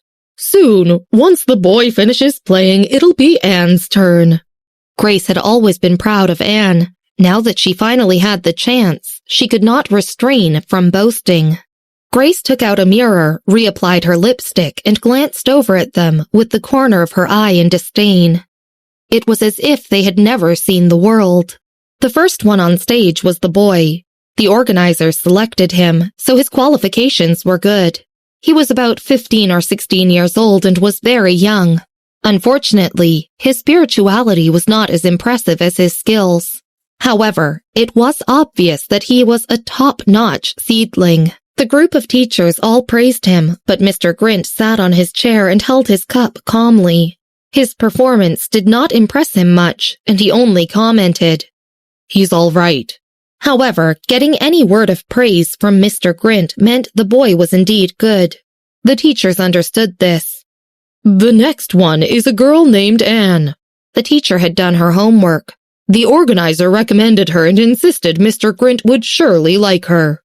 Her last name was Miller as well. And she thought he would like her? Mr. Grint raised an eyebrow and felt a little more curious. Anne went on stage holding her violin. Within 10 seconds, Mr. Grint seemed to hear something. He slammed the cup on the table and stared coldly at Anne. Episode 118. A Familiar Sound. Bessy's style was extremely strong. Her spirituality and talent were both rare to Mr. Grint. Otherwise, he wouldn't be so interested in her, even after being explicitly rejected so many times. Brian lived upstairs from Bertha's apartment, and when Mr. Grint first heard Bessy play the violin, she was only 7 years old. She was still young, but had sat alone on the old balcony, her dark eyes reflecting a sense of impenetrable loneliness. That was the first time Mr. Grint realized Some people could play the violin and shake people's hearts without having skills. She had an extraordinary imagination in the way she arranged music. Brian told him that day that her parents had divorced. Bessy had a violin teacher, and he was her life mentor. Mr. Grint knew that, so he didn't seize someone else's favorite student. However, one day, Brian called him to say that Bessy had separated from her teacher. Mr. Grint hurried over from the capital to see her immediately. But Bessy seemed very repulsed by Evanston. Bertha was very polite to him and even brought him to see Bessy in her room. He saw many crumpled music sheets in Bessy's trash can. In the first 10 seconds of Anne's arrangement, he didn't hear it. But after 10 seconds, the music changed to a rhythmically undulated tempo. It wasn't a lively tempo and was the kind that oppressed and stirred up people's hearts. Mr. Grint's sensitivity to music was terrifying. He remembered the song that Bessy had played on her birthday 3 years ago. It had a bit of irritability, depression, and an unpredictable sense of deep grief. Everyone had their style of playing, and Bessy's style couldn't be easily replicated. Mr. Grint put his fingers on the table and looked at Anne without expression. She played for 5 minutes, and several sections interspersed with a rhythm that Mr. Grint was very familiar with. It added up to 3 minutes of her performance. Those 3 minutes also were the highlight of Anne's performance. Below the stage, Thomas immediately stood up and walked outside after Anne's performance. His classmate called him from behind. Thomas, your sister is outstanding. I felt goosebumps in several paragraphs in the middle. She's no less than those experts. Thomas responded coldly and wore an expressionless look on his handsome face. Didn't your sister say she has to apply for an apprenticeship? Aren't you waiting for the result? His classmate glanced back and was reluctant. I'm not waiting. I'm finding Bessy. Thomas frowned lightly and took out his phone to call her. Thomas seemed to mention Bessy's name often. His classmate smirked and reached over his shoulder. Speaking of this, your sister Bessy looks much better than your sister. She's in the 9th grade this year, right? Then she can come to our school next year. She can't come. Thomas smiled lightly when he heard this, but like the ripples of an icy lake, his smile soon disappeared. Her grades are too bad. The classmate froze for a while and then laughed. That's a pity. Kenneth stood up after Anne's performance. After thinking for a while, he lowered his head slightly, said something to Grace, and then went backstage with his mask on. Grace was too nervous about the result and didn't have time to pay attention to Kenneth. She just turned her head, deliberately lowered her voice, and asked Elise, "What did the teacher in the front say about Anne's performance?" Elise didn't speak, but Grandpa Perez stood up while supporting himself on the handrails. He looked at Grace and laughed aloud. Anne's performance was excellent, and her quality was much better than usual. Come, let's go in front and watch. Elise looked at Grace and also said in a rare friendly tone, "Don't worry," but the music host also said that Mr. Grint would surely like her. Grace relaxed after hearing Elise's words. She stood up and straightened her clothes before following Grandpa Perez and Elise. After the performance, everyone remained silent for a couple of minutes and nobody responded. They were showing respect to Mr. Grint. Mr. Grint just leaned back in his chair and stared at Anne with a pair of slightly muddled eyes, as if trying to figure her out. After a while, a teacher looked at Mr. Grint and asked carefully, "Mr. Grint, what did you think of her?" "Any information on her? Let me look," Mr. Grint said lightly, and he clasped his fingers on the table. It could be a coincidence if only 1 or 2 segments were similar, but within the 5-minute tune he had heard 3 minutes of similarity, so it wasn't just a coincidence. Mr. Grint remembered that someone had told him that these 2 students would perform their original songs. Someone immediately handed the information to Mr. Grint. Mr. Grint took it and flipped through it slowly. He was so nervous that someone at the side whispered, "Mr. Grint is looking at it so seriously, it seems like he has intentions of accepting her as an apprentice. That girl is here for Mr. Grint." Bennett stood to the side with a sullen expression on his face. He was very interested in Anne. Now that the violin industry was divided into so many groups, Bennett couldn't compare with Mr. Grint, so he didn't want to be suppressed by him on the matter of finding a successor and an apprentice as well. Anne's tune had amazed him. Although she was unskilled in the middle, the repertoire was spiritual enough to add points to her performance. Mr. Grint was unaware of the discussions going on around him and only focused on the information in his hands. Her field contained her resume as well as her grade in violin and the medals she had won in her youth. These were all for show, so Mr. Grint breezed through it lightly. Finally, his fingertips stopped on a line that read, "The repertoire in this performance is original." Anne. Mr. Grint casually put down the material and looked lightly at the girl. Did you say that this track is your original? Anne's hands tightened when she heard this. 2 nights ago, she had spent almost the whole evening listening to Noah Hyber's old music. There was indeed a track in Noah Hyber's early album that resembled this track's style. But even though the style was similar, the arrangement was completely different. She looked up and said politely and confidently, "Yes." Mr. Grint nodded and asked again, "When?" "I started in September," Anne replied in a matter-of-fact and natural tone. "I practiced it many times in school and all my classmates know." After getting this answer, Mr. Grint didn't say a single word. He just stood up from the table and picked up his thermos again, before nodding at the other teachers. "Everyone, I have matters to attend to first."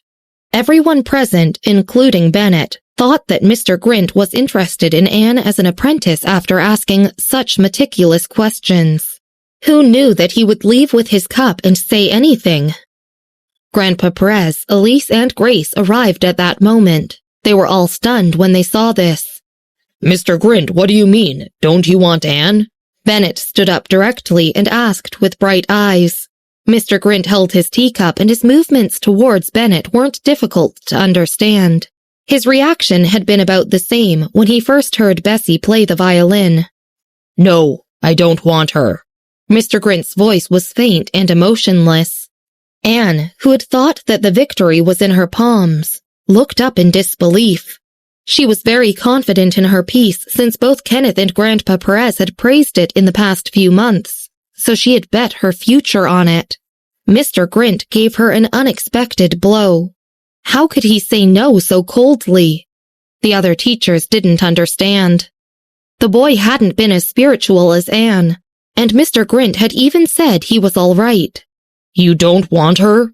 Bennett was unexpectedly surprised, but he deliberately suppressed his surprise and asked again. "Yes." Mr. Grint continued to walk towards the exit without looking back. Bennett heaved a sigh of relief. Other than Mr. Grint, nobody else would contest for Anne with him, so he said with a smile, "Mr. Grint is indeed a master. He can't take a fancy to Anne. I wonder what kind of prodigy he would take a fancy to." He was mocking him. Many people came for apprenticeships yearly, and this was the first time Bennett had seen such a spiritual student as Anne. Who knew that Mr. Grint would pause, turn, and say with an unpredictability, "You guessed correctly." He seemed to think of something and was in a better mood instantly. He turned around and walked away quickly. Anne clenched her hands and pursed her lips at the rejection. "Mr. Grint, was it because my original track wasn't good enough?" "There are some sections of the track that you played that I particularly like, because they were indeed spiritual," Mr. Grint said, but he originally wanted to ignore Anne. Bessy's repertoire always came and went, so he wasn't sure if she had an original manuscript, but it had never been published before. With no actual proof, the person who plagiarized it would surely be confident and unafraid. Mr. Grint thought about this indifferently, and his face sank. Anne didn't see this and continued to ask with a firm voice, "Then why don't you want me?" "Why?" He turned around, stared at Anne, and his smile disappeared. "Because I've heard a similar track before. You said this is your original track. Okay, so I asked you when you had composed it, and you said you composed it in September this year. Anne, you're pretty impressive. How did you bring back someone else's original track from 3 years ago to this year's September?" After saying his piece, Mr. Grint thought it was meaningless, so he directly walked to the gate with a solemn face. Everyone else, including Bennett and the Perez family, was stunned and rooted to the ground. Kenneth didn't know the situation and went directly backstage. He went to find the person in charge. Kenneth was a regular visitor and attended each time there was a violin performance. The person in charge knew him. Kenny? The person in charge reacted in surprise when he heard Kenneth's request. He thought for a moment and said simply, "Follow me." Kenneth took off his mask, cleared his throat, and followed him. The two of them walked up the corner of the corridor. They bumped into Mr. Grint, who had just come off stage. Kenneth was very respectful to Mr. Grint and stopped, along with the person in charge. "Mr. Grint." "Oh, Kenny." Mr. Grint's expression softened slightly. "Where are you going?" Previously, Eric had always brought Kenneth to visit Mr. Grint because he liked the violin. "I'm going to the surveillance room." Kenneth held his mask and looked at Mr. Grint. His eyes were cold. "There were too many people just now and I lost something in the washroom." This thing was probably really important for Kenneth to go back to the monitor himself. Mr. Grint nodded and didn't disturb him. He was eager to find Bessy, so he said, "Go ahead, there are many people, so it might not be easy to find." They bid farewell and headed in different directions. After 2 steps, Kenneth paused and turned around. "Mr. Grint, was there anyone in your lounge today?" Mr. Grint stopped at the sudden question and also asked, "That thing, did you lose it in our lounge?" "No." Kenneth lowered his eyes and shook his head. "Sorry for disturbing you." He went to the surveillance room. The staff let Kenneth look at the surveillance video from the back room of the corridor. "Not this one." Kenneth didn't sit and just leaned on the table with his fingers as he watched the screen. "Do you have one of the lounges?" The monitor attendant paused. He looked at Kenneth in surprise. The organizers specially brought him. He even called him Kenny respectfully. The lounge was a public place and held no secrets, so the attendant moved his mouse and found a surveillance video there. Kenneth pointed directly to Mr. Grint's room and said lightly, "Here, enlarge it." The staff nodded and clicked on the file before enlarging the screen. Kenneth's fingers tightened on the table as he gazed at the screen. Episode 119, Anne's New Teacher. The staff showed Kenneth the surveillance of when he was in the corridor. Because the first performance was starting, the whole hall outside the lounge was full of people, but Mr. Grint's door never opened. Kenneth wasn't in a hurry, so he waited patiently and stared at the video while leaning against the table. The people in the surveillance video would eventually come out. Mr. Grint didn't return to his car immediately. Instead, he called Bertha. Bertha was still sleeping, so the nurse picked up the phone and told him she was asleep. Mr. Grint rubbed his eyebrows and was worried about Bertha's condition. Anne's unexpected performance also troubled him. Bertha's importance to Bessy was obvious. She was hospitalized early this summer and had yet to be discharged. He was still in deep thought when he got into the limousine. Inside, Brian leaned into his seat, pointed at the time on his watch, and asked, "Grandpa, what took you so long?" Bessy sat in the back row with Brian, while Mr. Grint sat in the front. "I bumped into Kenny." Mr. Grint lowered his head and then said, "We just talked a little." "Kenneth?" Brian wasn't interested in him. "He must be here to watch the concert." Mr. Grint looked up calmly. "Yeah, he said he lost something and went to watch the surveillance videos." Brian nodded and didn't reply. Bessy narrowed her eyes. She was deep in thought. She tapped on Brian's arm with her phone and waited for him to look over before saying, "Go sit in front." Brian didn't ask any questions. He exited the car and walked to the front to sit next to Mr. Grint. Once he was in front, Bessy leaned on the back and flipped open the crystal screen of her phone. She extended the phone and lit the screen. She opened the editor page. "Bessy, have you ever thought of continuing to learn the violin from me?" Mr. Grint leaned on the back of the chair and rested his arms on the window, while knocking on it with his fingertips irregularly.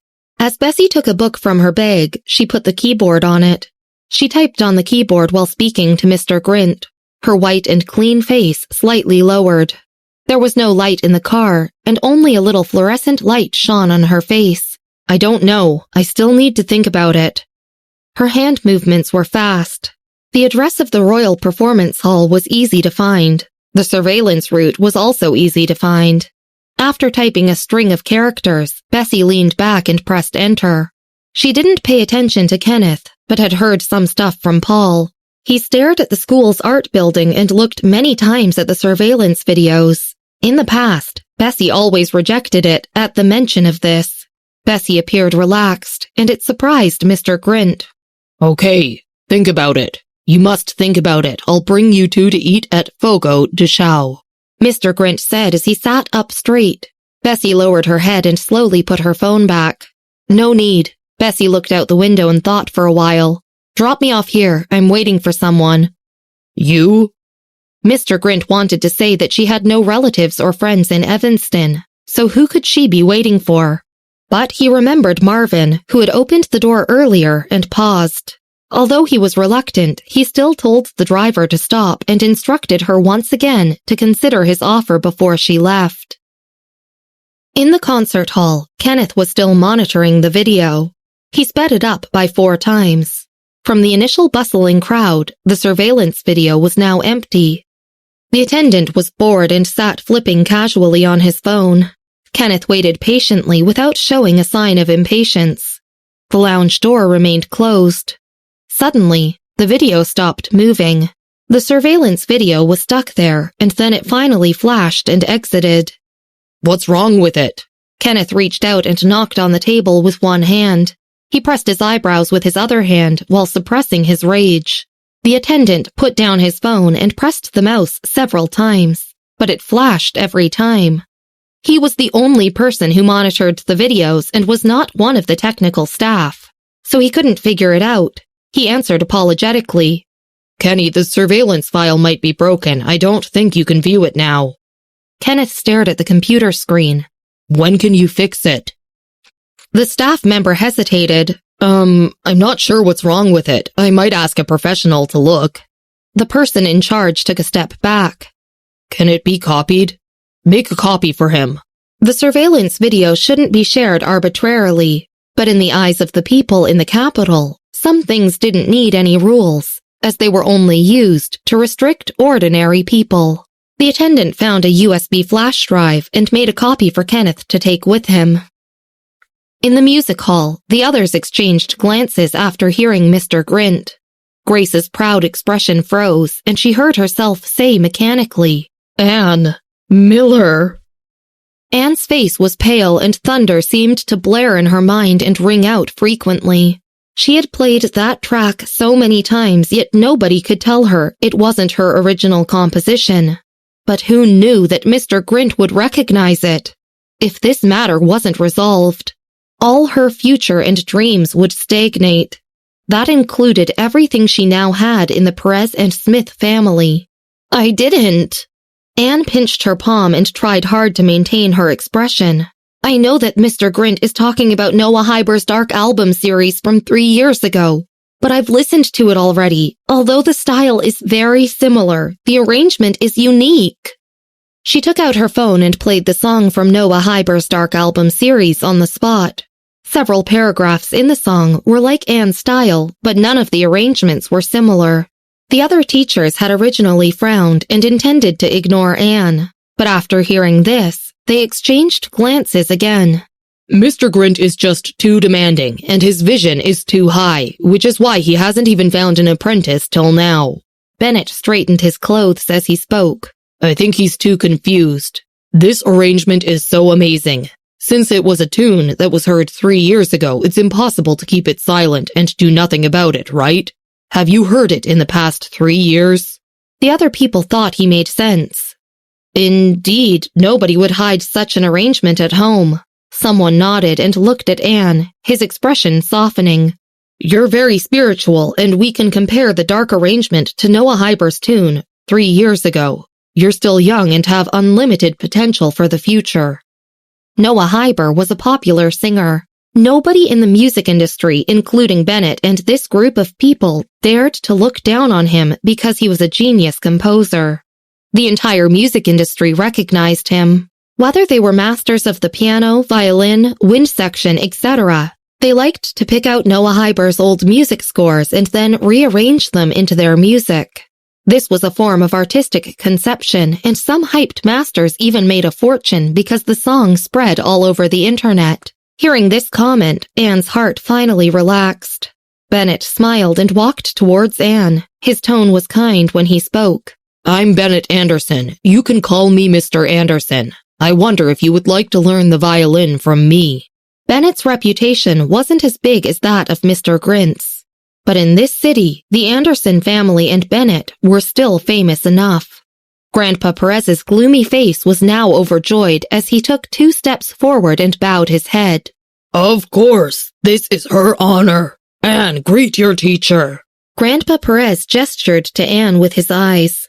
Anne thought that the Perez family wouldn't care about her anymore now that Mr. Grint hadn't accepted her as an apprentice, so she didn't expect Grandpa Perez to be as intimate as before.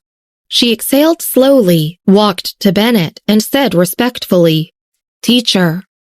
The others congratulated Bennett on finding a spiritual apprentice. They were full of envy, but they had no other choice. Other than Mr. Grint, none of them could surpass Bennett. And Bennett just smirked in the direction where Mr. Grint had left, his smile hiding his motive. Bessy sat on the roadside and waited for Samuel. Samuel drove over and saw that Bessy was using her phone, chatting with someone. She had her sweater hood pulled over her head. Today, she had changed into a black sweater, and although she was sitting lazily, she seemed even colder than usual. A few strands of her black hair hung out from the side as she held her phone with her long fingers. People who stopped nearby and waited couldn't help but glance at her. Samuel lowered the window and called for her. Bessy pulled off her hood and slowly stood up. A Twitter message popped up. "Your arrangement has been delayed for 3 months."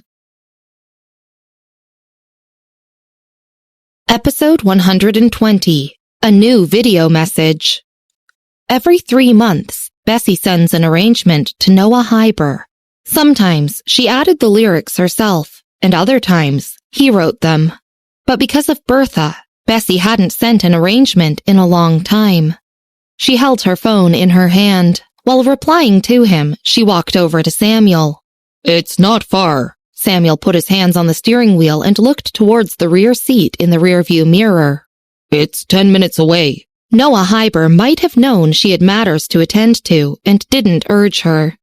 Bessy scrolled down and saw the documents that Daniel had sent her. Marvin and the others had previously interrupted her, and she didn't have time to read it. She clicked on the file to open it.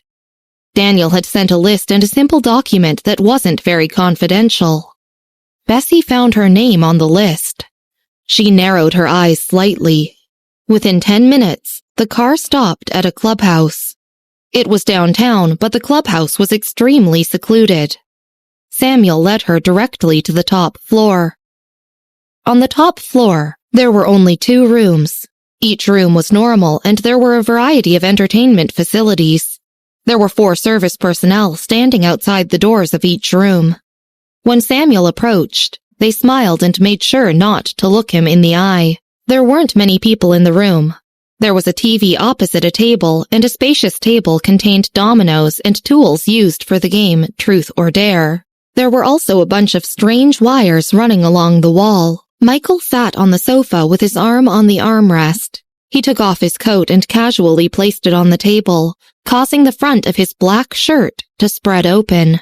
He leaned back with his eyes half closed. A cigarette hung vicariously between his lips. He seemed quite low in spirits. Robert was playing a game with a few others quietly. Robert turned at the sound of everyone entering and piped, "You're here?" He rose from his seat and stepped to the side to make space for Bessy and Samuel. The others also greeted Samuel and then looked at Bessy curiously. They secretly wondered if this was the friend that Samuel had talked about. Bessy stopped behind Samuel. She glanced in Michael's direction and coughed twice, but didn't continue forward. "You came with Samuel?" A woman with wavy hair, red lips, and white, slender fingers took her cigarette and turned her head slightly to glance at Bessy, before blowing out a smoke ring. Bessy looked down and saved the documents Daniel had sent before replying in low spirits. Yeah. The woman looked her up and down, leaned over to extinguish the cigarette in an ashtray, and smiled. You're still in school, right? Students nowadays are really... Samuel sat down in the seat that Robert had given up and saw that Bessy didn't follow him. Bessy, He called, interrupting the woman. sit here. He pointed to the seat next to Michael and motioned for her to sit next to him. He reached out and knocked on the table again, lifting his chin for the server to come over. Give me a cup of hot milk. There were all kinds of weird requests, and the server didn't dare judge any of them, so he went to get a cup of hot milk immediately. Bessy went over to Samuel. The woman next to her, who had been smoking, turned pale and her hand trembled. Marvin sat on the sofa opposite Michael and Patrick. He had already asked the server for a tea set. He prepared tea for each of them. When he heard Samuel, he looked up expressionlessly and asked, You're not drinking tea? No. Samuel leaned back and propped his legs up. My father said last night that tea disturbs our quality of sleep. He thought for a moment and turned to look at Michael. Isn't that right, Michael? Michael sat up straight and he casually loosened a button with one hand and pushed a cigarette into the ashtray with the other hand. Hearing Samuel's words, he responded. Besides Patrick's stunned expression, even Robert turned his head stiffly and looked at Michael, who was serious. He still looked tired, as if he hadn't slept well. He looked noble and elegant, with defined features and not the least bit of sharpness in his expression, so that he didn't resemble a refined degenerate. A blond man walked over holding a pool cue and patted Marvin, who was brewing his tea. Marvin, it's a big pity that you didn't come to your idol's banquet yesterday. Did you know a shocking event happened? Marvin raised his head at the mention of Sherry and raised an eyebrow. What? It was news that was released yesterday. Do you know who set this year's questions? The blond man smiled. When he saw Bessy drinking coffee casually on the side, his eyes widened. The others didn't notice this and were all attracted to what he had just said. Samuel ignored him. Robert laughed. Sebastian, don't beat around the bush. Who was it? Can't you see that Michael is curious too? Sebastian Palmer was a classmate of Samuel's in university and was more sociable, so he had been in contact with Samuel, so much so that he had caught up with Michael's circle through him. Seeing that Michael was indeed looking at him, Sebastian felt nervous and lowered his voice. I also heard from Sherry that the head of 129 set the questions. 129's big boss was the first generation. Samuel didn't intend to talk to Sebastian, but he couldn't help but get curious after hearing this. Which leader? Morningbird? Bad Dragon? Samuel had dealt with 129 deeply and knew the leaders who were often more active. Sebastian shook his head. Samuel frowned. Could it be that Jared set the questions? Nope, you absolutely can't guess it. Sebastian shook his head mysteriously and then dropped the bomb. It was a lone wolf. What the hell? Samuel shrieked, shocked. The glass in his hand turned over on the table, and the scarlet wine dripped onto the carpet.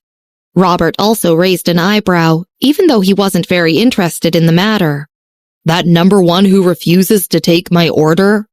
Robert had also placed several orders.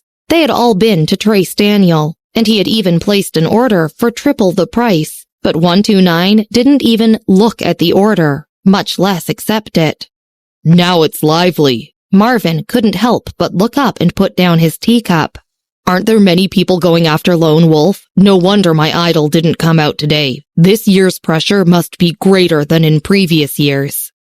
Michael also leaned on the sofa and squinted slightly at Sebastian. I'm going out for a breather. Bessy lowered her head. She listened seriously to them, but after hearing this, she couldn't help but excuse herself. Michael glanced at her. The building was safe and the servers knew to keep their distance. The top floor wasn't accessible to ordinary people and nobody dared offend them at will. Okay, don't go too far. Michael's hand knocked on the teacup and he said calmly, Your grandma told me to look after you. Bessy left. Michael glanced at the people in the room. Samuel also reacted. You, and you. He reached out and pointed at a few people. Throw out your cigarettes right away. There's a student present. Then he told the staff to come in and open the vent. As soon as Sebastian saw Bessy, he knew that the friend Samuel had mentioned was her. After seeing their movements, his thoughts grew deeper.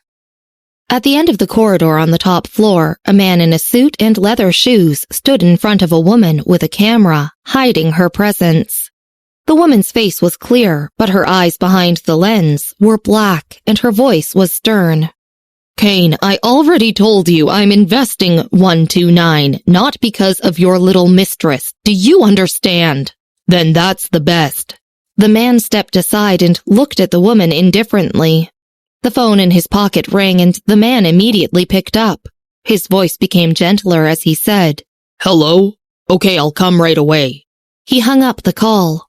I agree with what you said last time. After 1 year, our agreement will end automatically. He glanced at the woman and turned directly to press the elevator door.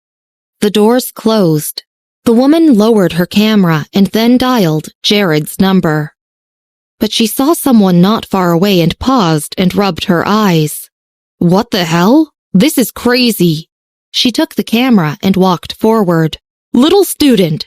Clarissa approached Bessy and saw that it was indeed her, so she hung up her phone immediately. Why are you in Evanston? I just got here. Bessy didn't expect to see Clarissa here and paused. You're not at the border anymore? I just came back for some small news. Clarissa pinched Bessy's face. Wow, it's so squishy. Come to think of it, you came to Evanston and didn't call me or Jared. Are you itchy for a beating? I'm here to deal with private matters and I'm going back the day after tomorrow, so I didn't want to disturb you. Bessy let her pinch her face frivolously. You don't plan to see the rest of them. Clarissa took off her glasses and smiled. Nobody except me and Jared knows that you're a girl. Bessy put her phone back in her pocket. Next time, maybe. The two of them exchanged a few more words. Sebastian came out of the room with his phone. He was specifically looking for Bessy and saw her talking to Clarissa at a glance. Bessy. Sebastian walked towards them and paused when he saw Clarissa. This is...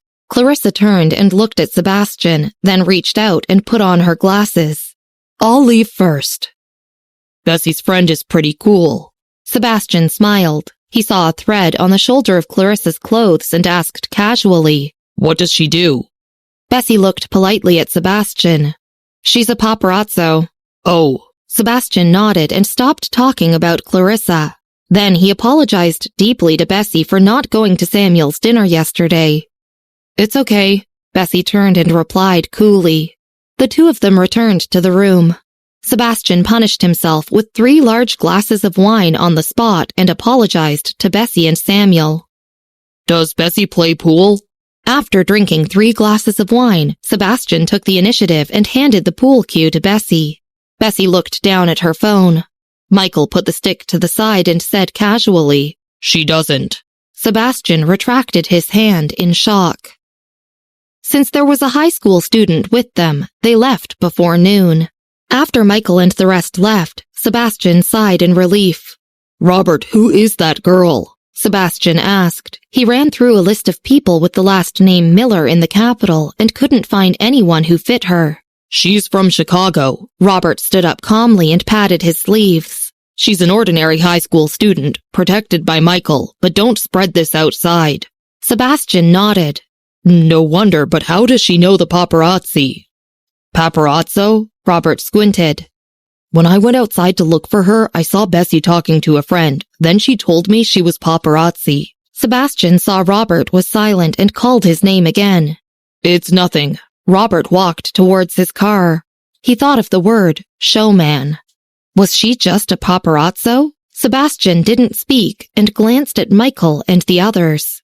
Someone asked cautiously, Sebastian, is Bessy Samuel's friend? Didn't he say she was from Chicago? Why is she with Michael? Yeah, even Sherry. Didn't you hear what Robert said? Do I need to tell you the consequences of speaking about this? Sebastian interrupted and glared at them. Perhaps it's only for a while, but don't mention this anywhere. Of course, he didn't quite understand it himself. But Bessy indeed looked good. The next day, Bessy got up early and couldn't sleep, so she took a pen and got a blank piece of paper from the staff to write a note to Noah Hyber. After a while, someone knocked on the door. Samuel and Michael knew she wasn't leaving, and they came to play with her early in the morning. "Wait a while, I'll go wash my face." Bessy opened the door, pressed the note under a book, and went to wash her face. Okay. Michael sat by the window and pulled on his collar while flipping through her book casually. Samuel leaned on the table and watched as her phone lit up. He exclaimed, Bessy, a classmate named C just sent you a video.